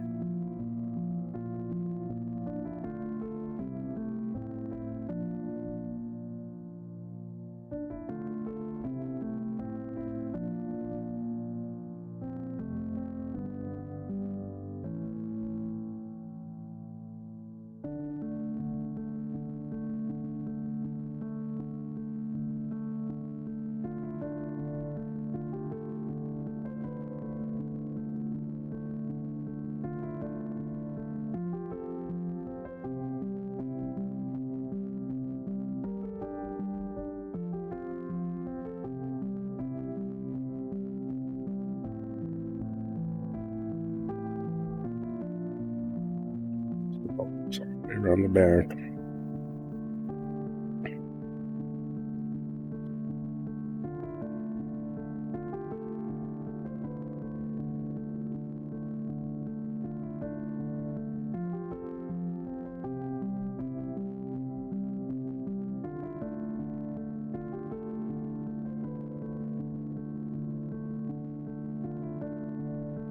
It was kind of flying around, kind of face down like that, so this part of the belt will definitely show.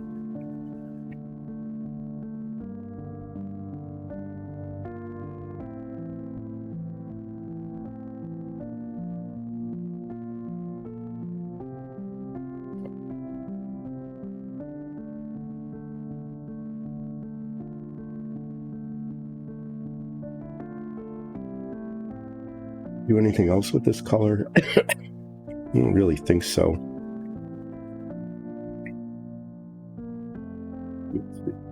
To do a lot of highlighting with this dark red. Play around with the other darker silver color.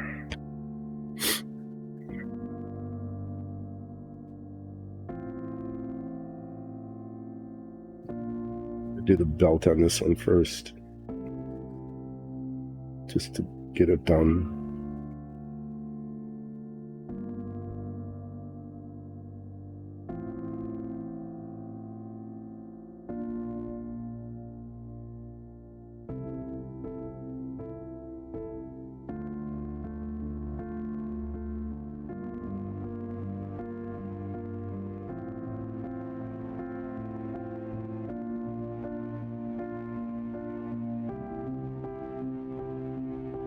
Maybe I'll touch that up later, because it requires touching up.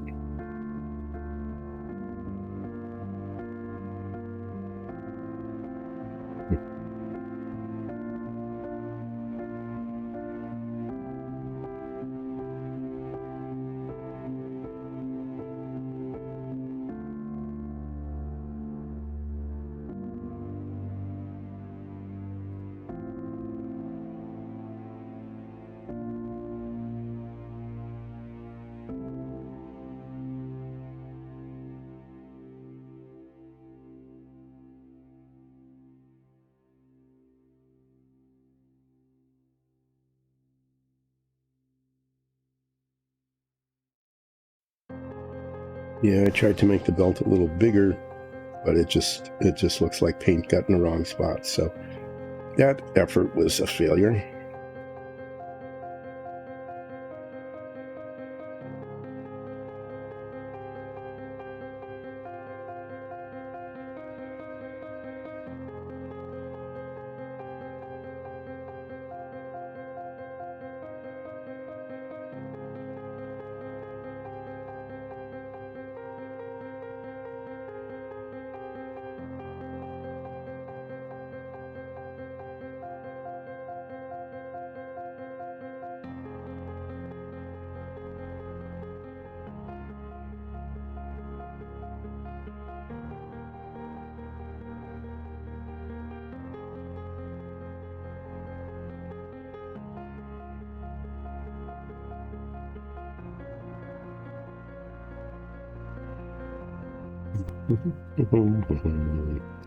Yep. Relaxing painting. No, that was not good.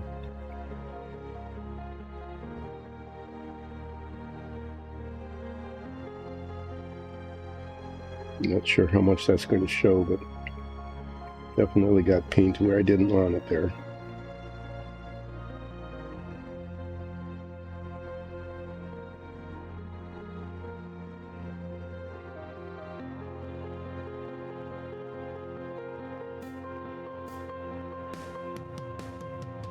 The can't get there from here situation.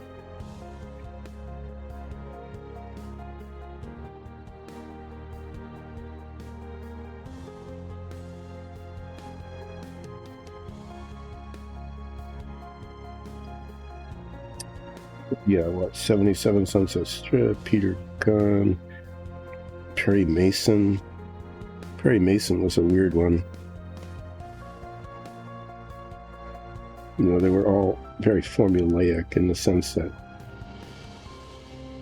the arc of the show, so to speak, you know, how it will go, was the same for every single Perry Mason episode. The obviously guilty party would come to Perry Mason, saying, "I am being accused of this crime, but I am innocent."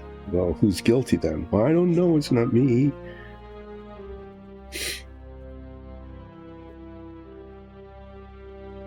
You know, and it would look very, very bleak because all the evidence was against Perry Mason's client, and there are other suspicious characters. There's always lots of those. Perry Mason had this private investigator partner.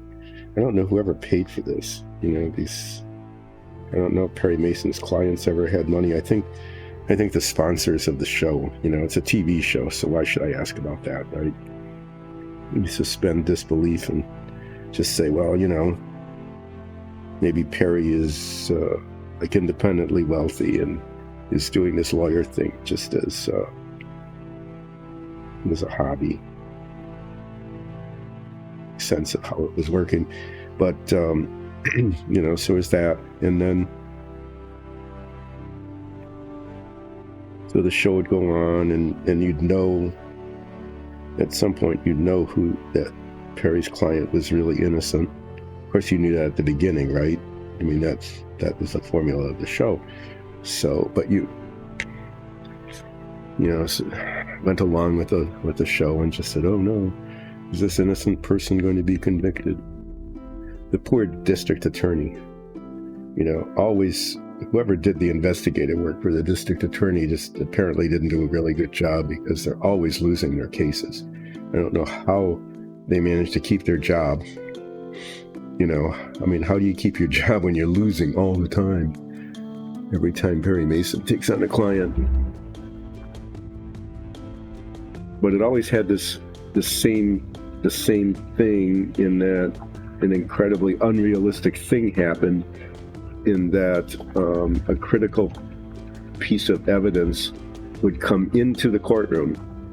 Somebody would just run into the courtroom saying, halt the trial, I have this incredible new piece of evidence that nobody had before, and forget about discovery and due process and anything.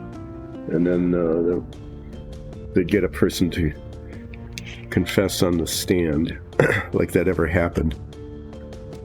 But that happened in every show.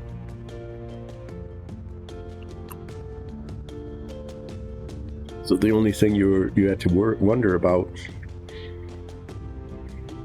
wasn't that the guilty party was going to confess on the stand, because he knew that was going to happen. But it was like, how would it happen? Would it happen under questioning? Would it happen because new critical piece of evidence came parading into the courtroom during their testimony?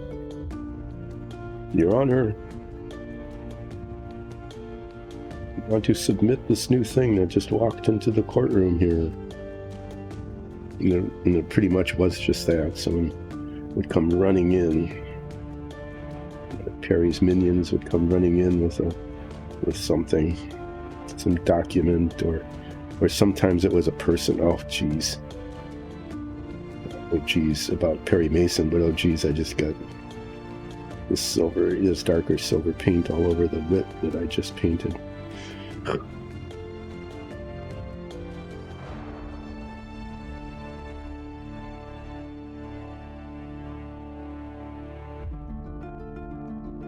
guys are going to have darker knee pads. Darker shoulder pads too, I'll do that. And if you wonder about the feet, I'm just going to be ending up painting the feet black. Right now they are totally covered under here by sticky tack, because that's the only way I'm currently able to hold this thing on the holder.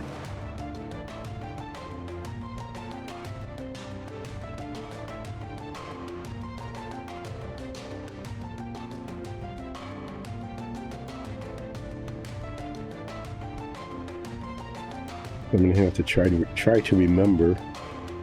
I need to touch up the whip there where I got this gunmetal colored paint on it.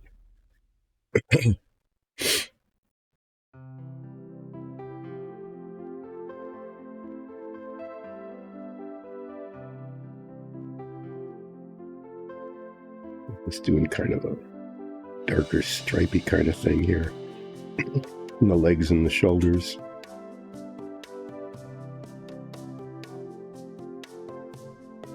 Even know if it's going to show up very much later. I don't know. We'll find out. Maybe should I do the shoulder pads darker? like up around the neck here. Yeah, why not?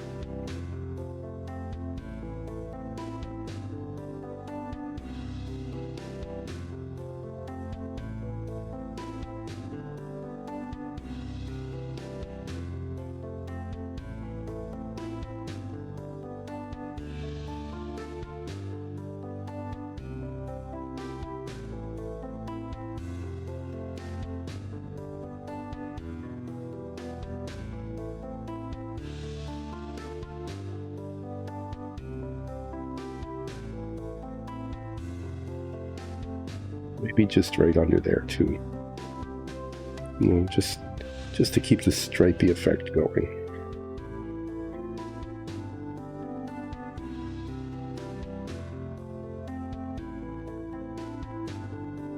I don't know if the armor on the other one would be exactly like this. You know, so the use of the darker color, you know, might be in different places on the other one.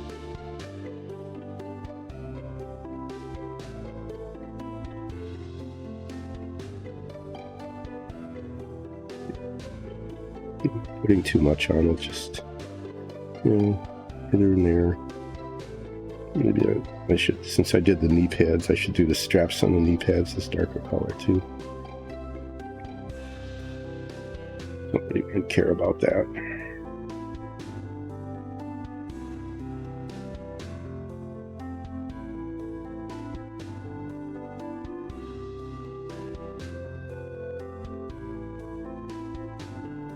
Back touch up there. Nice touching. Eating. Okay, well, there's not too much out there. Do sort of the same thing to the other one. We'll paint the knee pads. Darker color. Knee pads and the knee pad straps. Yeah, so what else is there to say about those? Those were a big deal for a while. Like I said, it was like something new came on, so the very first pseudo-detective kind of thing came on, and then everybody else had to have one that was sort of the same, but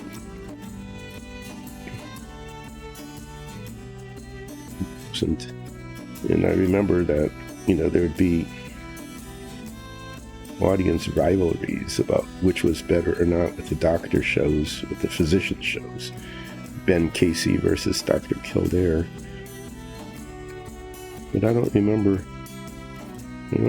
that kind of thing happening, like a compare and contrast kind of thing with the 77 Sunset Strip versus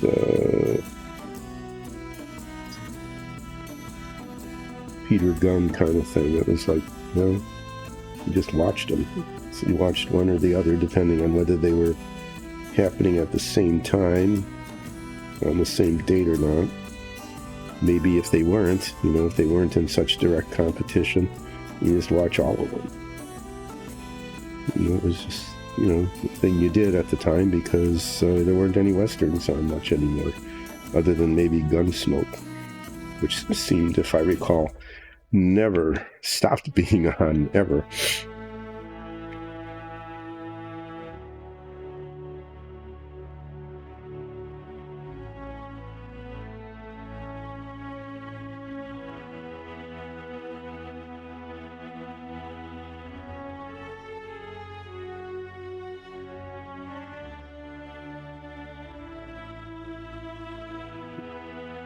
This bit up because I'm painting it a different color. There. That's a nice thing. It was one advantage of using this color here.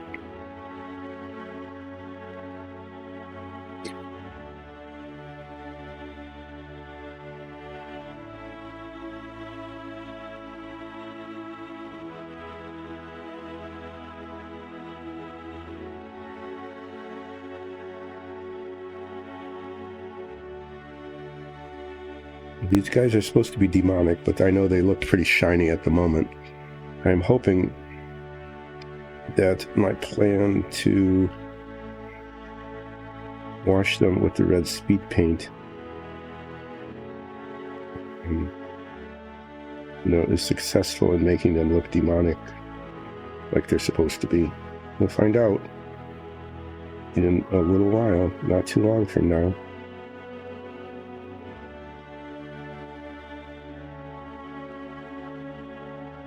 Yeah, I'm not going to put too much more of this dark paint on.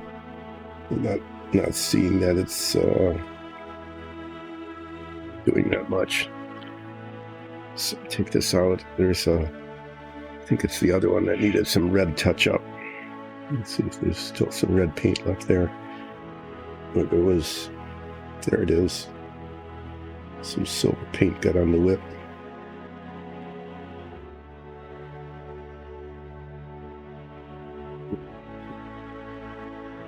Then I need to get the other silver out, and there's just places all over the place that just need touching up with the chainmail silver. Yeah, all the people disappeared during break.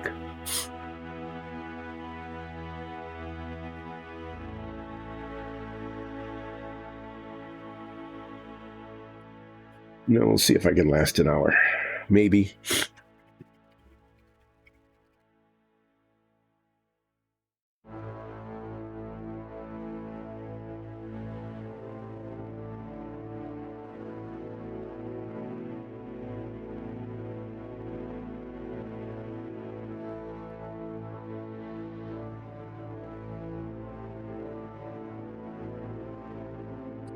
All right, go back over these and find all the spots that are just, like this, the black got onto the silver a little too much there. So there's just, this part of touching up is just tiny little, like dots, just some dots. Okay, that was bad. It went wrong, but I don't care about that, really.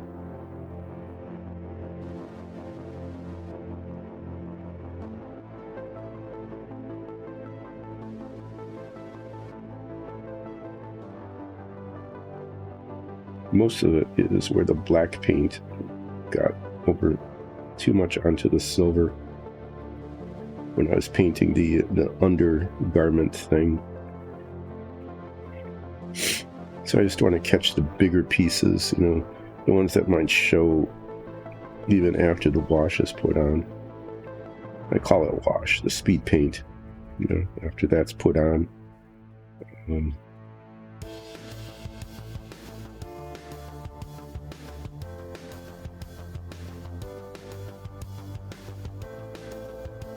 Paint some spots that didn't even get painted at all the first time. Yes, they're not. That turned out not too bad. That's where the hand broke off and got glued back.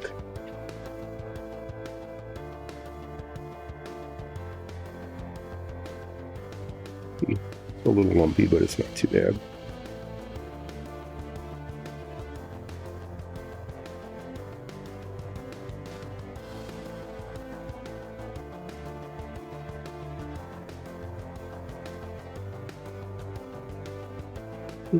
This is a pretty mediocre paint job on this, but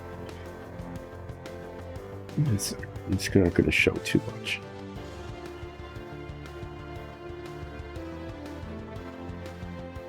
I repainted that like 3 times with the black paint, and it's still silvery there. That definitely needs more touching up. I'm not sure what's up with that.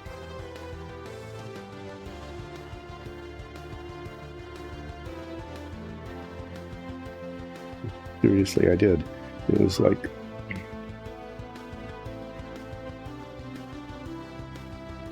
that black paint on it, and the silver still keeps showing through, or maybe I bumped it and put more silver on it. I don't know.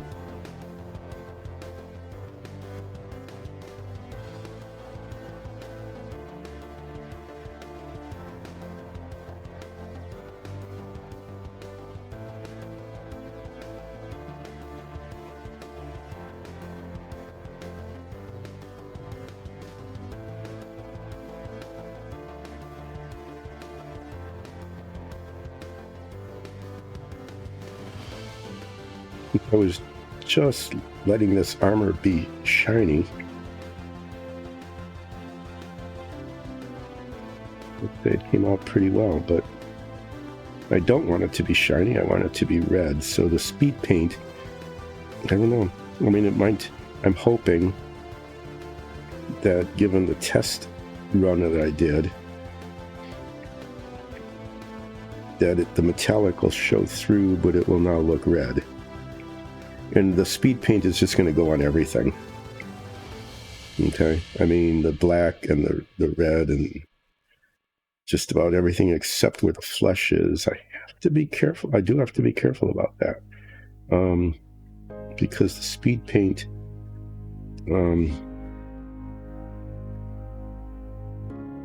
dissolves itself. It dissolves itself into the other paint.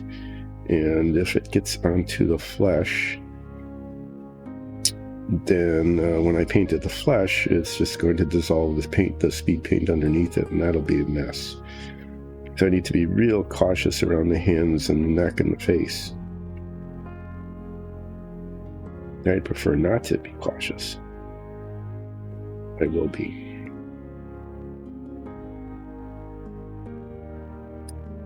Okay, well, I'm going to say that's good enough. I have reached adequately here.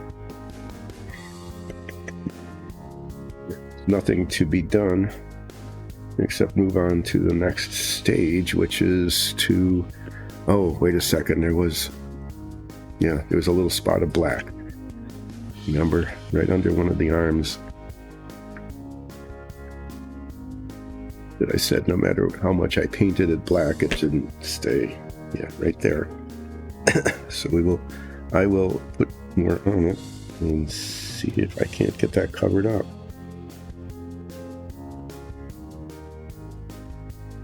Well, this time. Firmly plant that foot.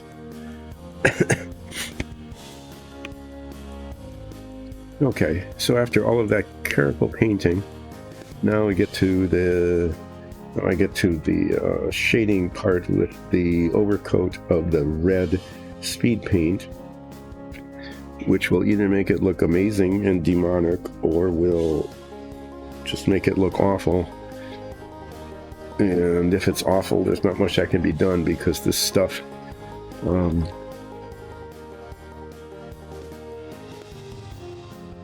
dissolves in other paint.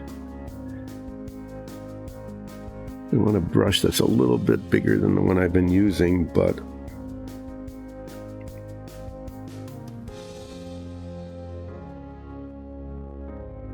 still provides enough control so that I don't get it on the hands and the face.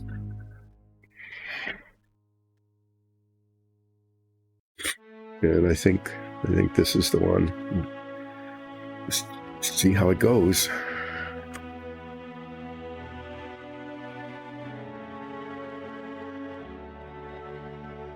I'm always tired. You know, when you hit a certain age, it's just like you're just tired. Whatever. No matter how energetic you feel, you're tired. It's something to look forward to. Part of it might be the jet lag, too. I mean, I'll just use it as an excuse. Having come from 6 hours different time zones.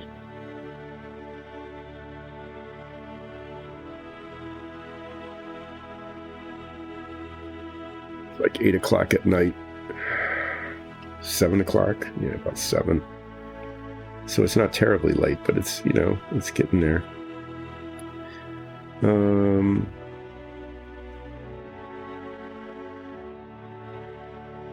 Well, what I'm going to be trying to do is to take this red speed paint and use it pretty much as a wash.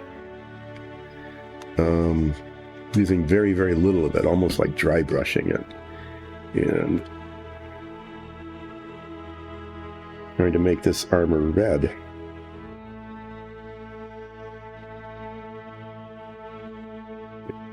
I need to be most careful, or up around the areas where the skin will be, because I don't want to get this on that.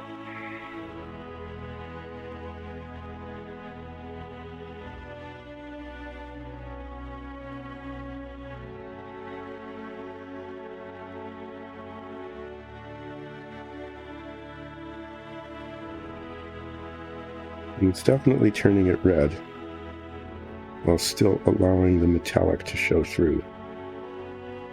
So that part is working.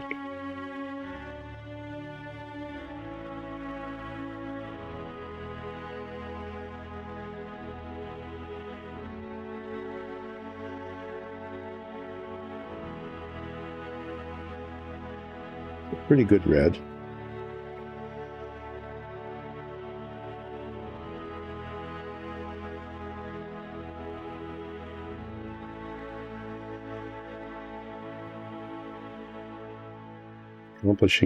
Making it look red while still allowing the metallic to show through, which is the whole point.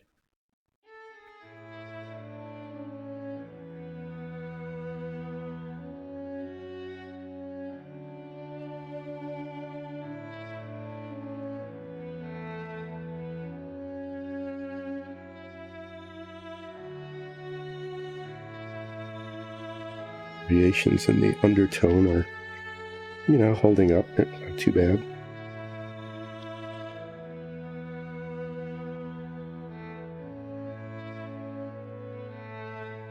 And then I wanted to not get on the boots also, because those are going to be painted black. And even though if this red dissolves into the black, it won't be too much of a problem, because, it's a really dark color.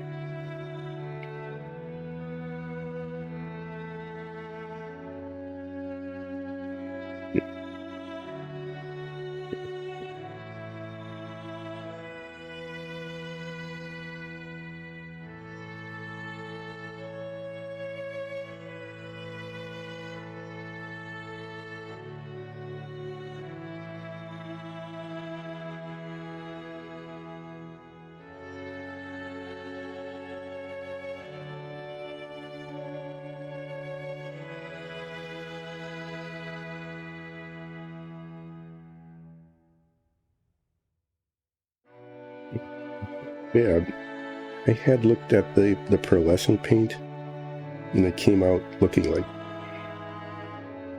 definitely not demonic. It was more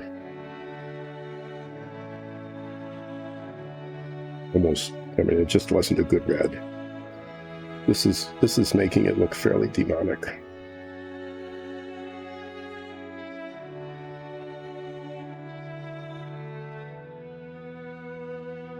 Definitely got the red thing going.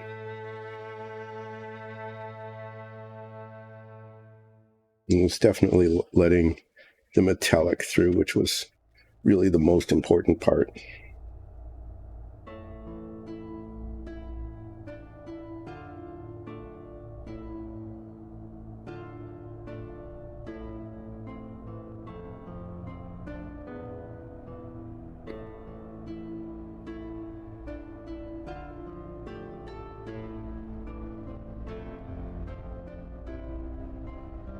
Be fairly forgiving, in that I can paint over it,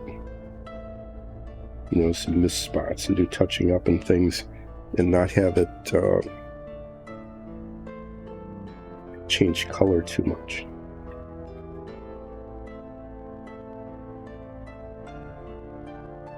Keeping some color consistency, which is good.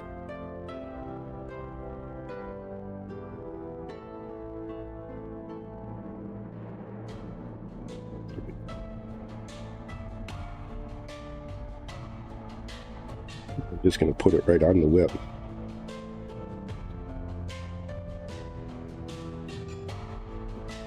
Around it.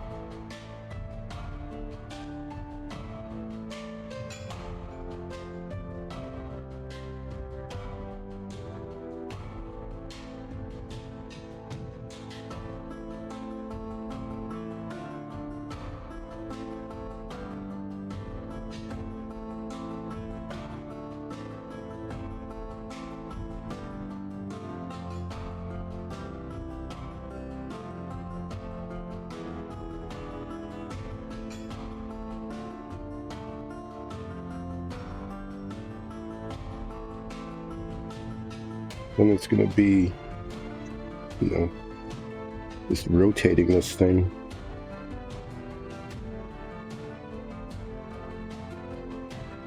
Rotating this thing so that I can see if I miss spots. I don't want, oh, I have to do the helm. Yeah, don't let me forget that.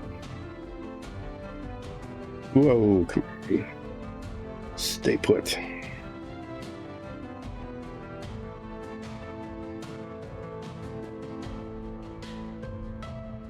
A little bit of brush repair here. Getting into these little divots, it's not that there's much of a point on this brush anyway, but the bristles are just now going all over the place, which will make doing the helm a little bit challenging because I have to be cautious not to get it on the skin of the face.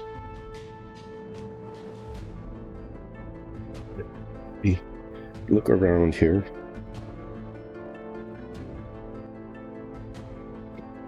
Thing has been reddened.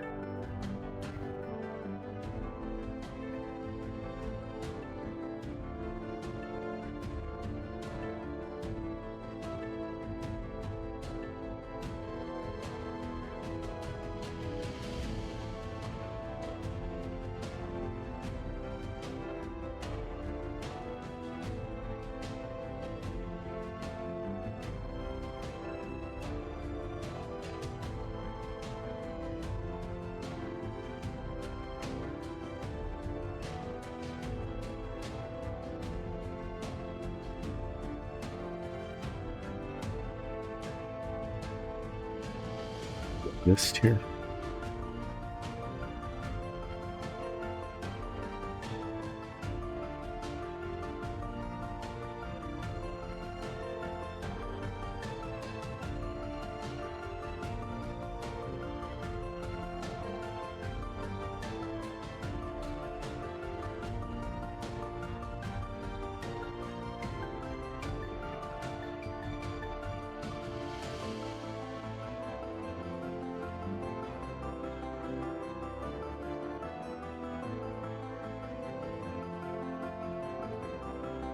Alright, well, I decided I'm not gonna use this on the helm. It's just too tetchy. Let this sit. I'm gonna pull out my, what's left of this.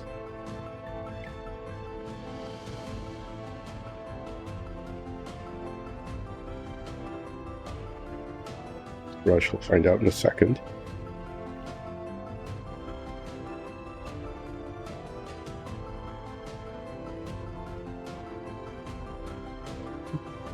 Sticky tack. Hold this foot firm for me.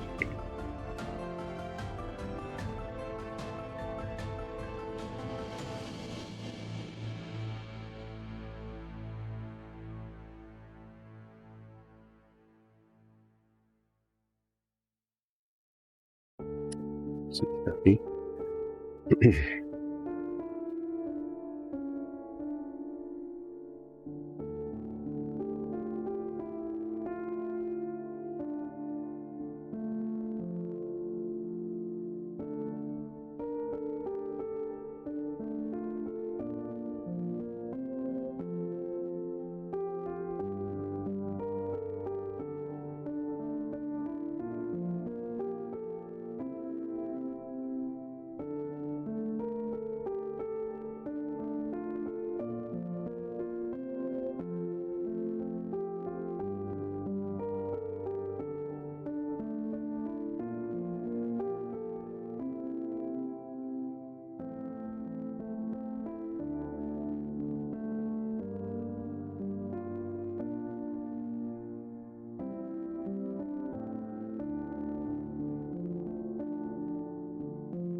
got that on 2 spots on the face, and I do not know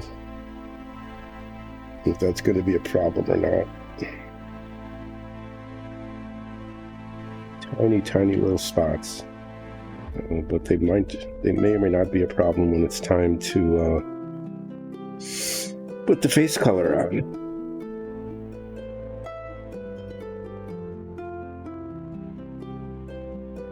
Make sure that what there is of the helm here, where it needs to be red is red. If it doesn't, it isn't. At least pretty much. That's not bad. Okay. It right up here.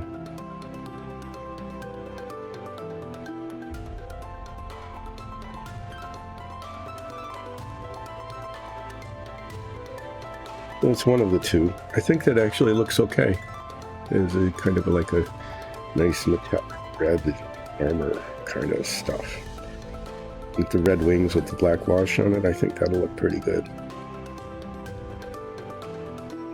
I just need to do this again.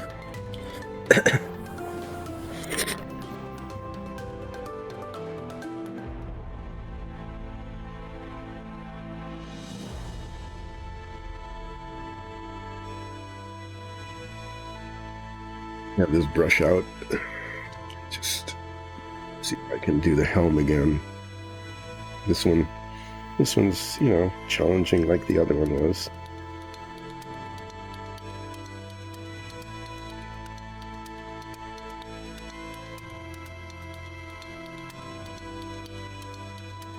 Use the brush with bristles on it. Opening is gets past the bristle, what there is left of them.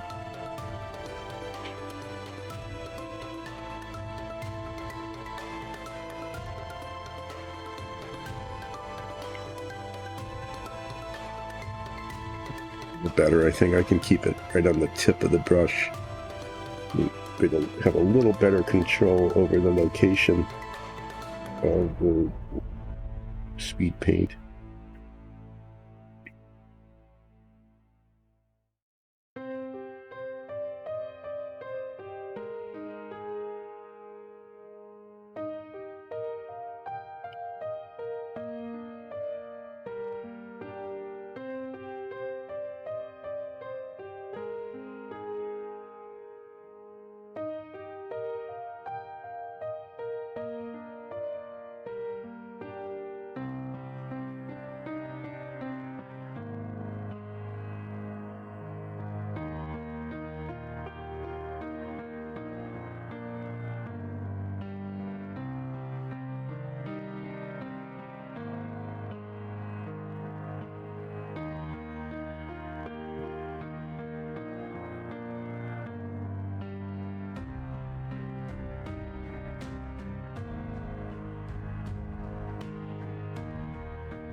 Use this brush, I guess, like around the neck of it as well. And I'll go back to the larger brush after this. That will cover more quickly.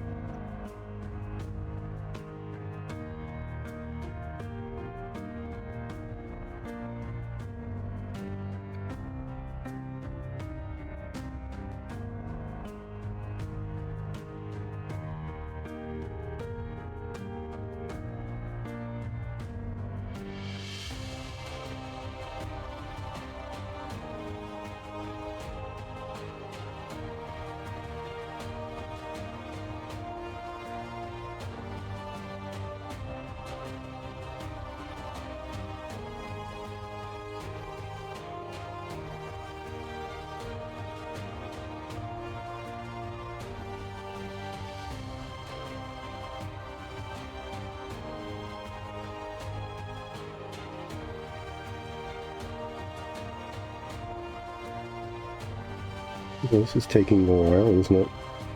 I would have thought it would have gone more quickly, but generally everything I do doesn't go very quickly, so I'm not. Yes, when it comes right down to it, it's not terribly surprising that it's taking a fair amount of time, because I'm trying to not get red paint on places where another color is going to go in a little while,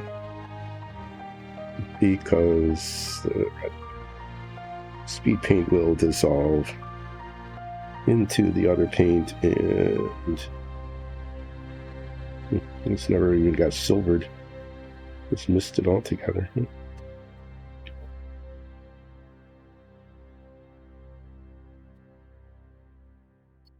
Well, that's covered now, so that's okay.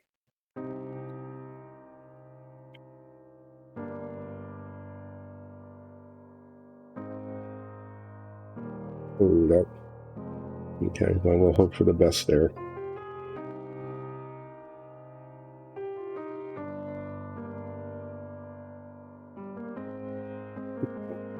Clean this off and go back to the other brush. At least clean it off mostly. Thanks. Yeah, it is coming along. I kind of like the red. I should put that on camera. I know the posture is a little weird, right? Because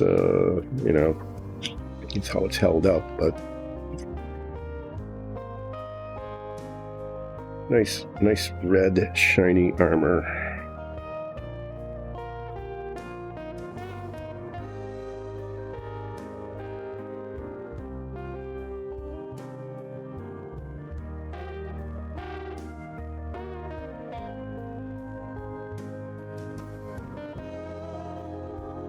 I did succeed in keeping the metallic and the red both.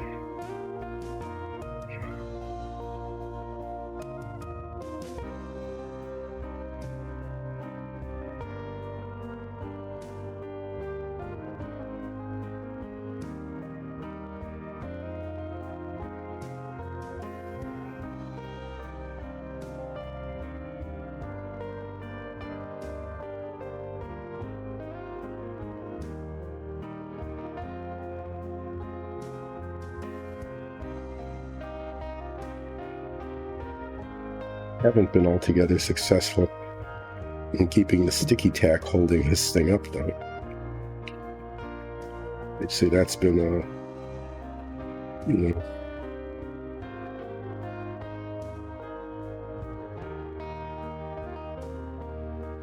it's not like it's falling off, but it keeps moving around, which makes it a little bit harder than I would have liked.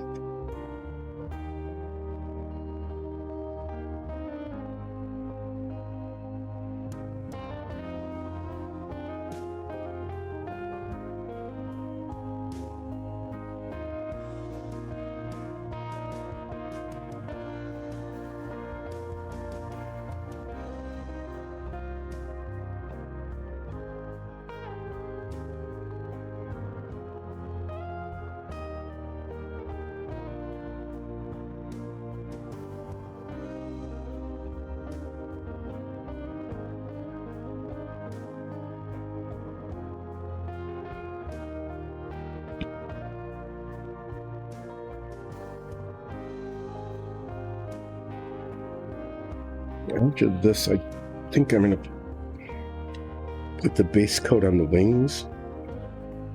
Come on. Sticky tack onto it as much as I can.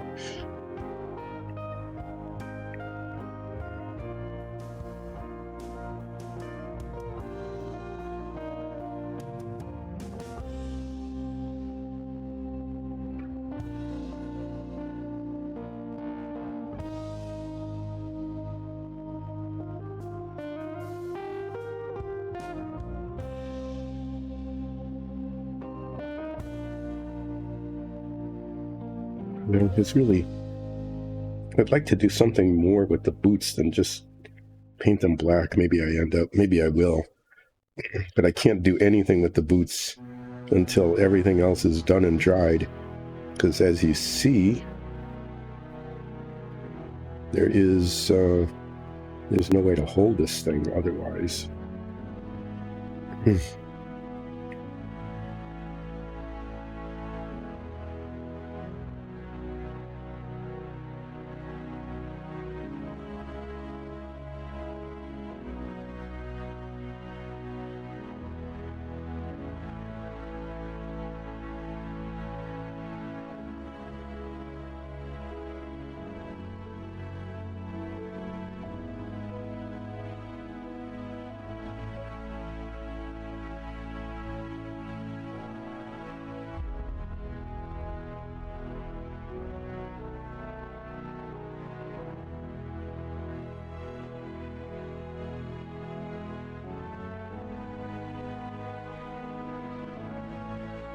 Maybe I'll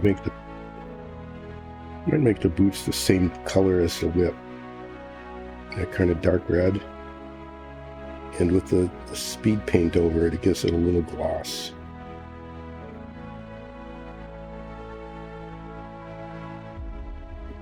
I'll give that a try. After everything is dried, I can hold on to it by the wing or something. Okay, now what I need to do is go around this and make sure that everything that should be red is red. There's this weird spot. No, it's not going to show much because it's going to be face down. It's just the way the print is. It's just a little blip. And a blip there of color of plastic that shouldn't be there.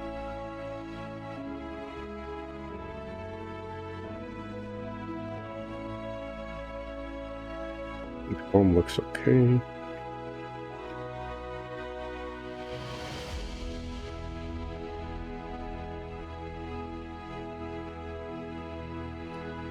That's the much smaller brush. This one kind of floats face down, so I want to make sure the back is covered pretty well.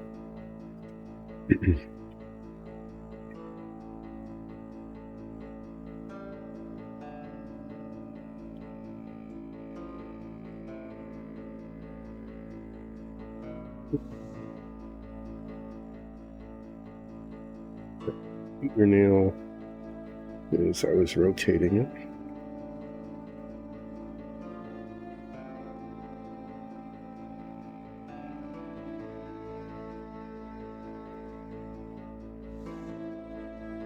Oh, bigs. The whole top here. Now, that's a bad spot to miss.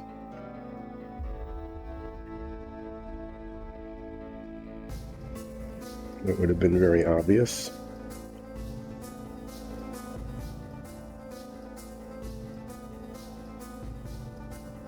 A couple of spots right along here that require this teeny brush. One is right along the edge of the helm here,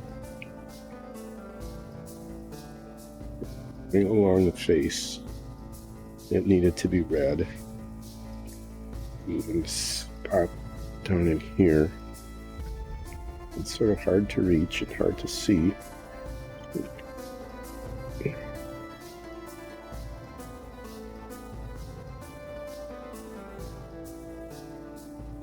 Old sticky tack. Old stone.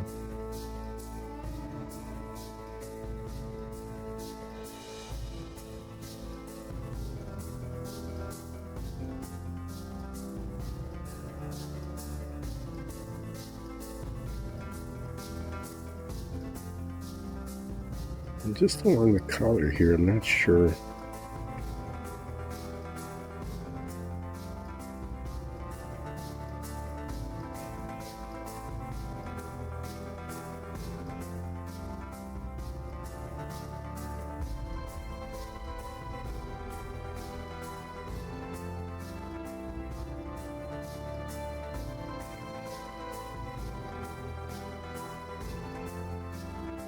One thing I know is I'm not going to do the flesh tone today. I want whatever this is, this speed paint, I want it to dry as long as possible. Because even though there's going to be some dissolving into, I want it to be as minimal as can be made. Okay, so doing the wings shouldn't take too long. There's some tricky boundary issues, like all along here around the shoulder and then underneath. Just places that are hard to reach. They don't have to do with a little brush. So I'm going to do the boundary stuff first. Okay. And then use a larger brush just to fill it in. So this brush is going to get a little workout here yet today. And I decided I'm going to use blood red. I haven't used bloody red very much at all. So I'm going to need a major stirring because it has not been used and my pigment will have very much settled. I'm going to do this one first because it's the harder of the two. In terms of the boundary, well, they're both bad. To be honest, they're both bad, so it doesn't matter which one. But I'm just going to get the boundaries around the shoulders. There we go. Got the little ball loosened up in there. And then get a larger brush, maybe like this, to paint the rest of the wing this color. And then I'm going to use black pearlescent paint, hopefully as a dry brush on the wing, to bring out the feathers, but also to give it a little bit of a little bit of a shimmer.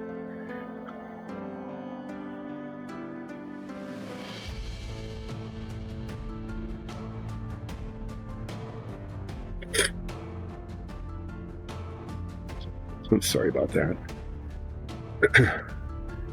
And I keep forgetting to put a little plastic tube that covers up. There it is.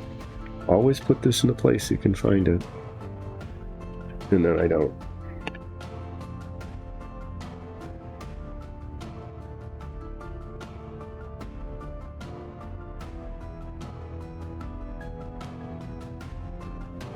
I'm hoping that the pearlescent black paint on the wing will make it look, consistent, like with the shininess of the armor. Like I said, I haven't used this bloody red before, so I'm not, if the color doesn't work out, can always paint over it. So this is another good thing to do, and letting it dry before Monday. Okay, let it dry over the weekend.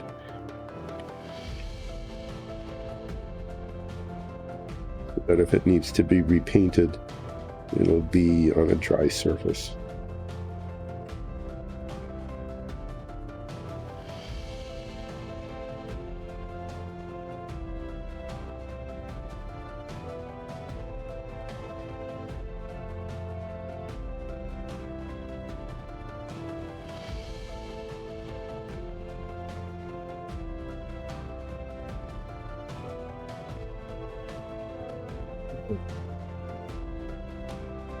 That's not good.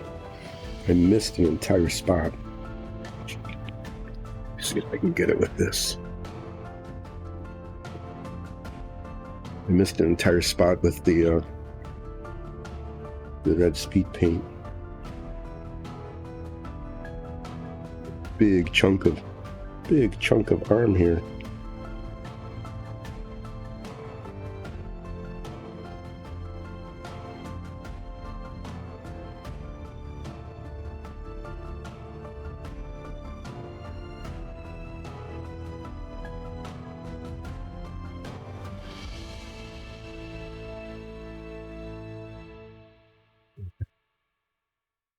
back to this. The blood red.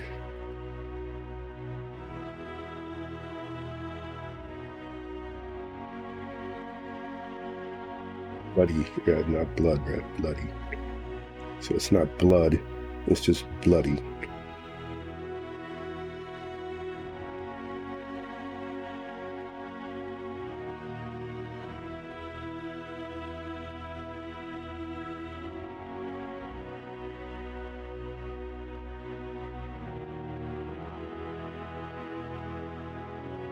Too bad. Do the back here quickly.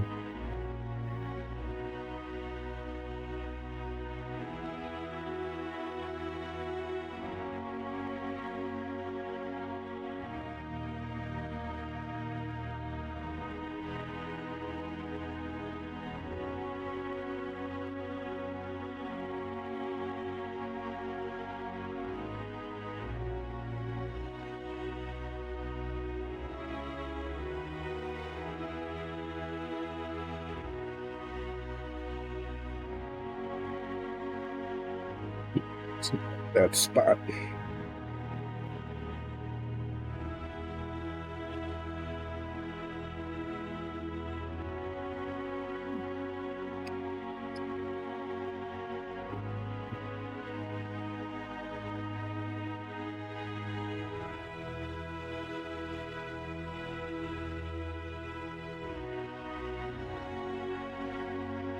I'd say that maybe one of the most challenging things about these models is just getting them on some sort of holder to hold them while they're being painted.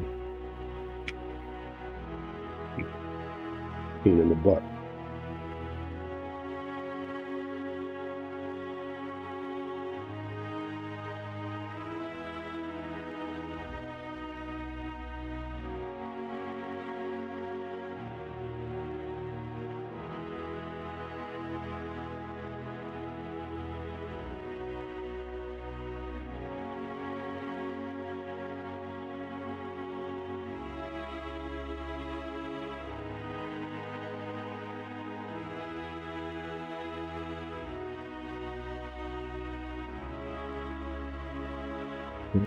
There we go.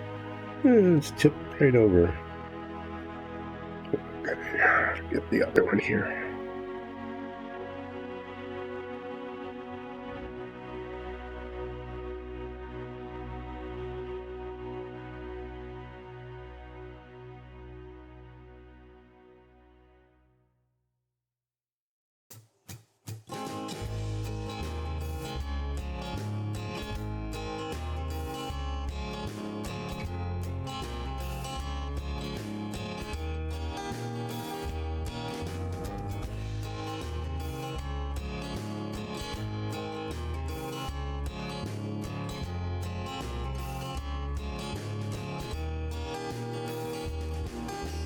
Paint, one of its flaws is actually kind of a benefit right now, in that it doesn't cover extremely well, and so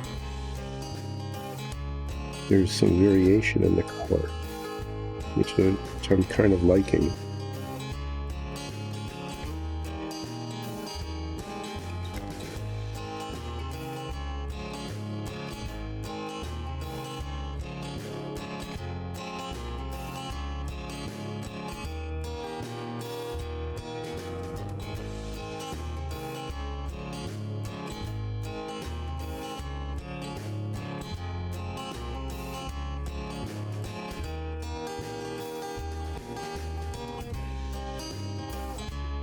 Challenging. This not having held the sticky tack is also a little challenging. Looks like I should be able to get the base coats on these wings, because the rest of it should go pretty quickly. Using a larger brush. Just making sure that I'm not missing any spots pretty much.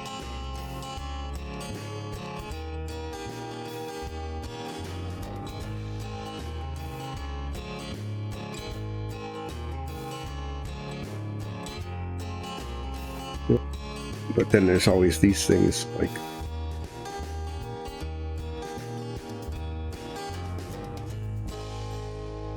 that did not get redded earlier. Especially since this one's going to be kind of face down. Okay. That was an important touch-up.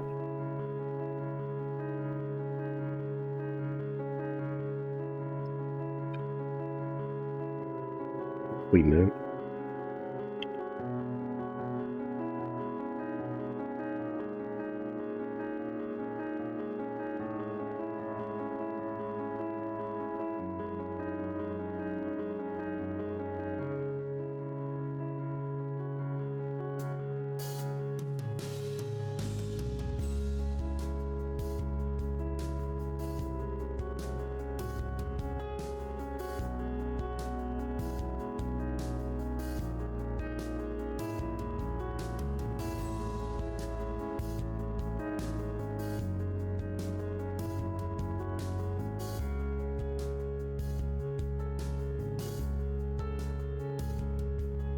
This looks kind of orange when it goes on.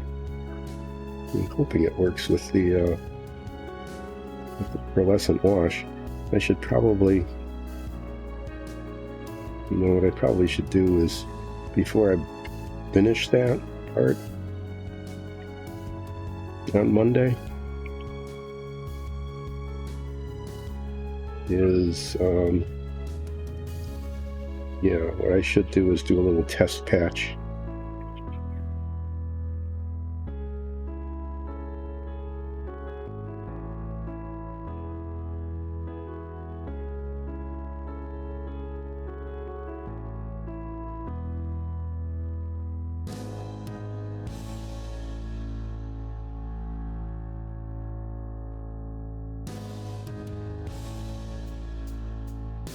I'm going to clean these before the paint doesn't get too gummed up on them and they don't ruin the bristles.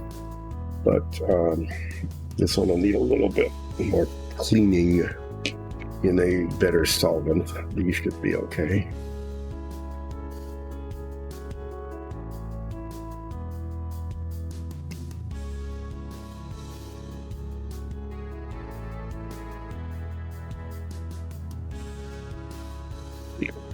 To clean all of these in the better solvent later.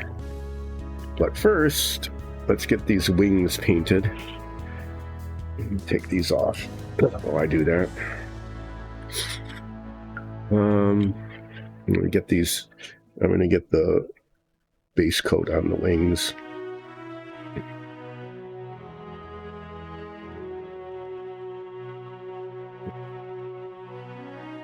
Also, I'm going to do a test patch. This color piece of cardboard, I think, to see how it takes the black pearlescent paint. I think this will be an okay color. It looked good on the color chart. Rather than just a plain red, it's got a little bit of orange in it, but it's not terribly, it's not like tangerine or something, or vermilion, which is oranger. But I wanted a lighter color because I want the texture of the feathers to show through with what I hope will be successful dry brushing.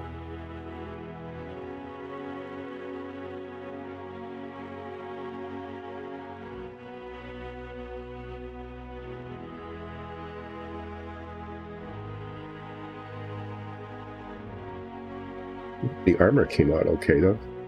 I like the red metallic.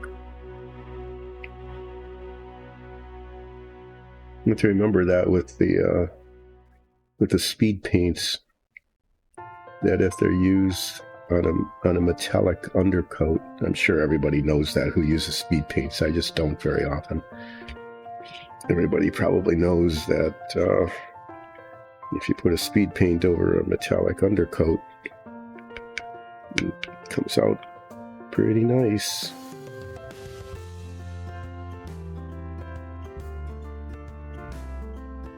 Yeah, this goes on kind of orange, but you can see it as it dries. It gets darker. It gets bloodier, because that's what it is. It's bloody red.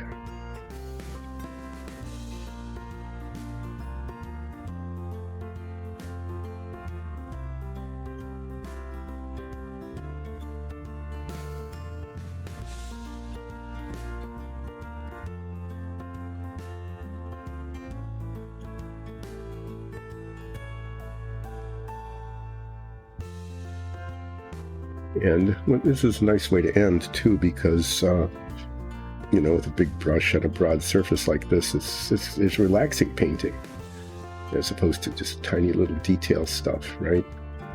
Which is not relaxing painting. Well, you didn't hear much about anything today, other than a little bit about a trip to Norway and about the Peter Gunn theme, and a repeat of some stuff about Perry Mason's show. Yeah, maybe between now and Monday I should do some memory searching, like recalling about 1950s and 60s television. I actually remembered more about the ads. Yeah. It'd be kind of fun talking about ads.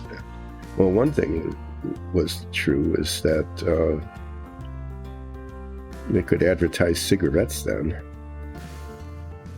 Oh yeah, it's hard to imagine now, but cigarette advertising was a huge thing back in the 50s and the 60s.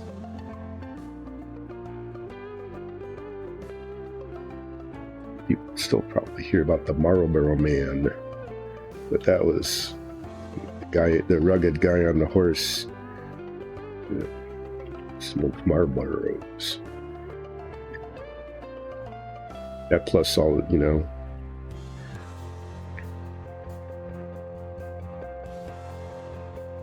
some of them were advertised as being mild. It's like, why would you care about that, right? You're inhaling smoke. You're going out of your way, you know. When you hear about fires, most deaths from fires are due to smoke inhalation, right? Not the flames themselves. So, no offense to any smokers out there, I don't mean offense, but it just, even growing up, it just struck me as being kind of odd that if smoke inhalation was a bad thing, why would you inhale smoke? But anyway, there was a lot of cigarette advertising back then.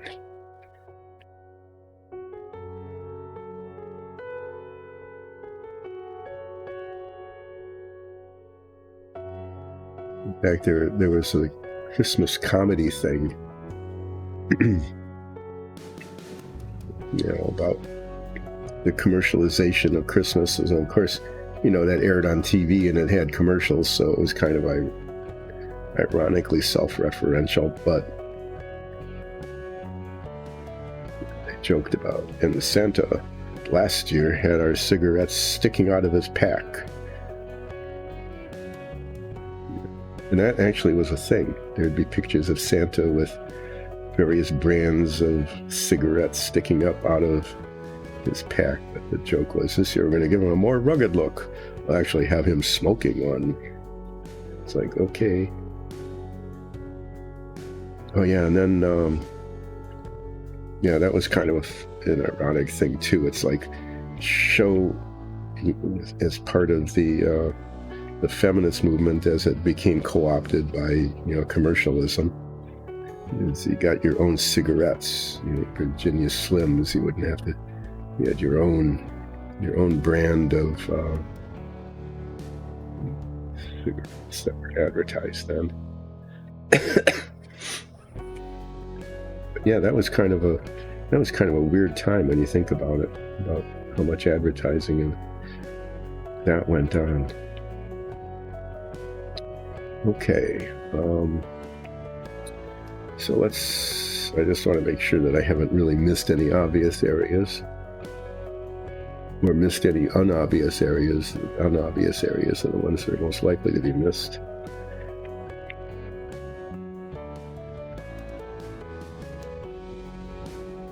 That's there for no blobby reason.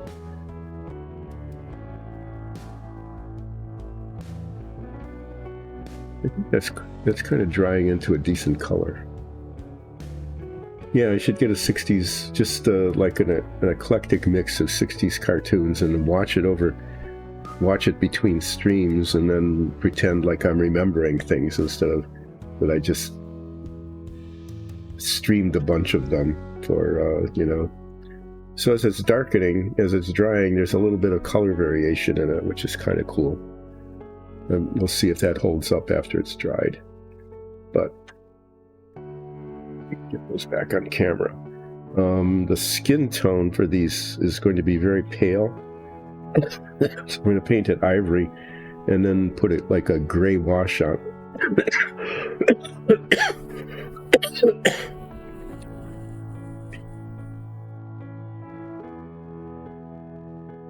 No, they're not blood wings, they're bloody wings. See the paint?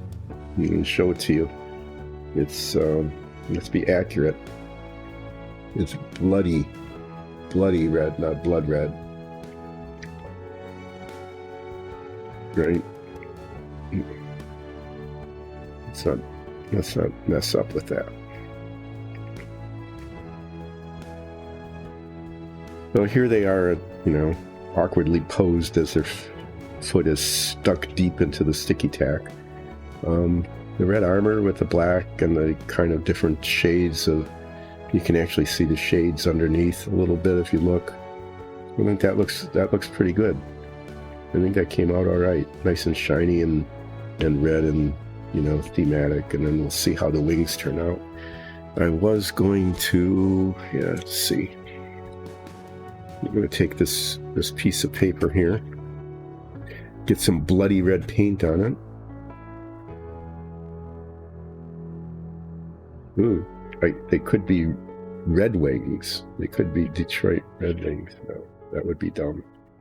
So I'm just going to spread this paint on here, and it's just a big color patch, because then I want to practice the dry brushing on it to see how it looks with the pearlescent black.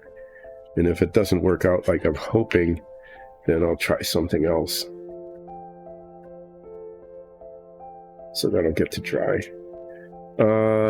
So I was getting close to wrapping up here.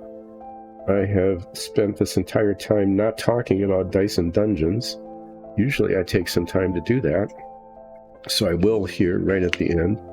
Dice and Dungeons is a group of friends and family got together running a really cool, amazing Dungeons and Dragons campaign, which streams live chat. It's not live, it's recorded, but it's streamed with a live chat on 3 Sundays a month at 2 o'clock Eastern Standard Time, US time.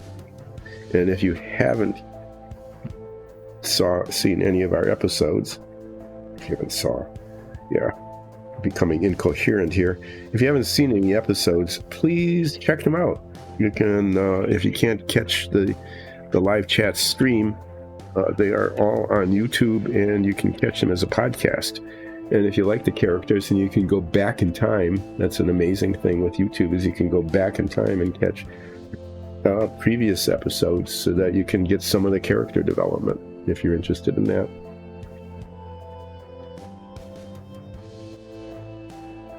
And this relaxing painting, I'll start it out as painting the dungeon tiles, which I should demonstrate, but I'm not going to today because there's not any time left to do that. Yeah, we started painting all of our dungeon tiles and minifigs, like the ones I'm working on here, including our player minifigs. Okay. And so our DM said, well, if you're going to be painting them, why don't you stream the painting? And I says, that sounds like a really dumb idea. But, since I'm painting them anyway, why, what the heck, just put a little ring camera on and a microphone. The downside of that is that if I were just down here painting by myself, I wouldn't be rambling on about things. I wouldn't be talking about the Peter Gunn theme or the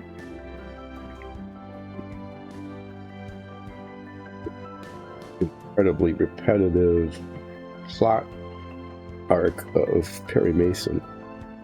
You know, I wouldn't have started rambling on about cigarette commercials in the 1950s and 60s, and right up through the 70s, where that was a huge source of revenue for people. Yeah, I mean, and you can just tell how much that changed. Like in racing, it used to be the Winston Cup forever. Never even thought about it. Never even thought about it being, okay, that's the cigarette stuff, because it was always just the Winston Cup, and then it was no more cigarette advertising, so that stopped. Racing continued, but it stopped being the Winston Cup. Anyway, yeah, if this weren't streaming, I would probably, hopefully, you would hope anyway, not be chatting while I was painting, because that would just be weird, wouldn't it? Yes, is it still weird, isn't it? It's still weird that I'm chatting while I'm painting, but there might be somebody listening in, you never know.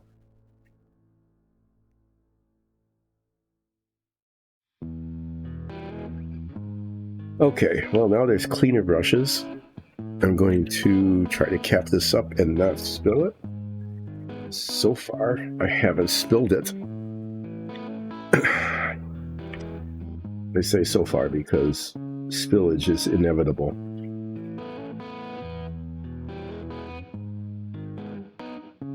Relaxing Painting with Dice and Dungeons appears more or less regularly, is hopefully regularly now for at least a while, on Mondays, Wednesdays, and Fridays, so more or less 10 until 2. I'll be wrapping up soon because it's a little after 2 and I've gone a little overtime because I wanted to clean up, and I probably could have ended the stream and cleaned up, off camera, but what the heck. And I'm working on these demon things. That's what they are. And the armor is done. Yay. I am declaring that the armor is complete, and I've got the bloody red base coat on the wings. As that dries, it will probably be a little more flat and a little less glossy, because as this is drying, you can see that it's a little flatter. And then I'm going to try to use a black pearlescent paint to highlight the feather structure by using a dry brush technique, which I find very difficult to do. So I'll see how that goes. And then I'll be finishing up by painting the horns and the flesh bits, the face and the hands and the swords. Because those are tiny, and they will require at least 2, sometimes 3 applications of paint. Okay. Like the horns are going to be black with red tips, so I'll probably not use black. I'll probably use like a really dark gray so that the red shows on it. And I might even use red pearlescent, going with the shiny look on these guys. And then when it's all done, I will paint the boots, and I'm going to paint the boots very much like the whip. Give it that really dark red with the blood red speed paint wash over it. I don't know what I'm going to do with the sword. It would be really, I think it really needs some sort of red sword, like almost, I don't know, I might do the hilt, just to keep the colors kind of consistent. I might do the hilt in this dark red with the speed paint over it. But the blade of the sword, it'd be pretty.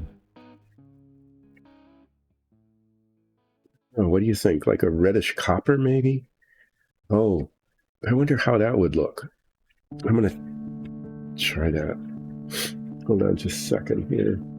Will I do something something more. Yeah.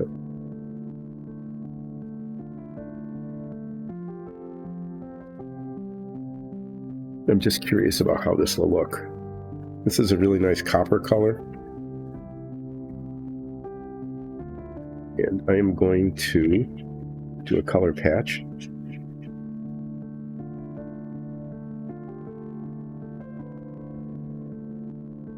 And I want to see what it looks like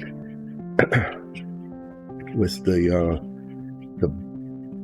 blood red wash or the red pearlescent wash. Or maybe just even the pearlescent copper. But I'm thinking a copper bladed sword would look pretty good with these guys, as opposed to like maybe just black steel or something. Black would be okay too.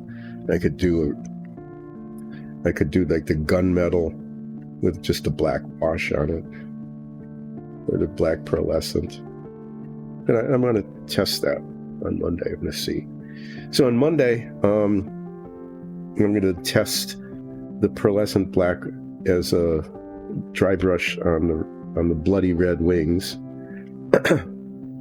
Then just a lot of little detail stuff that will take way longer than I think it should to do the hands and the face, and then wash that with gray, and then maybe do a touch up again. The horns will be 2 colors. Will be I'm gonna get glossy black, and then put red tips on them. And then the sword and the boots are going to be this dark red color. But the blade, I'm going to play around with this copper color.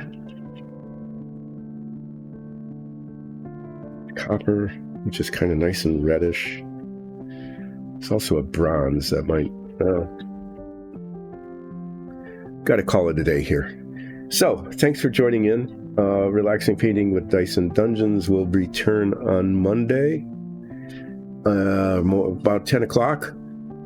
It was a little bit late today because of a lot of updates, software updates that needed to be rebooted in order to work. So yeah, thanks again. Feel free. Okay, it's time to quit. But feel free to become a follower, a sponsor, or you could even go to patreon.com/diceanddungeons and become a patron.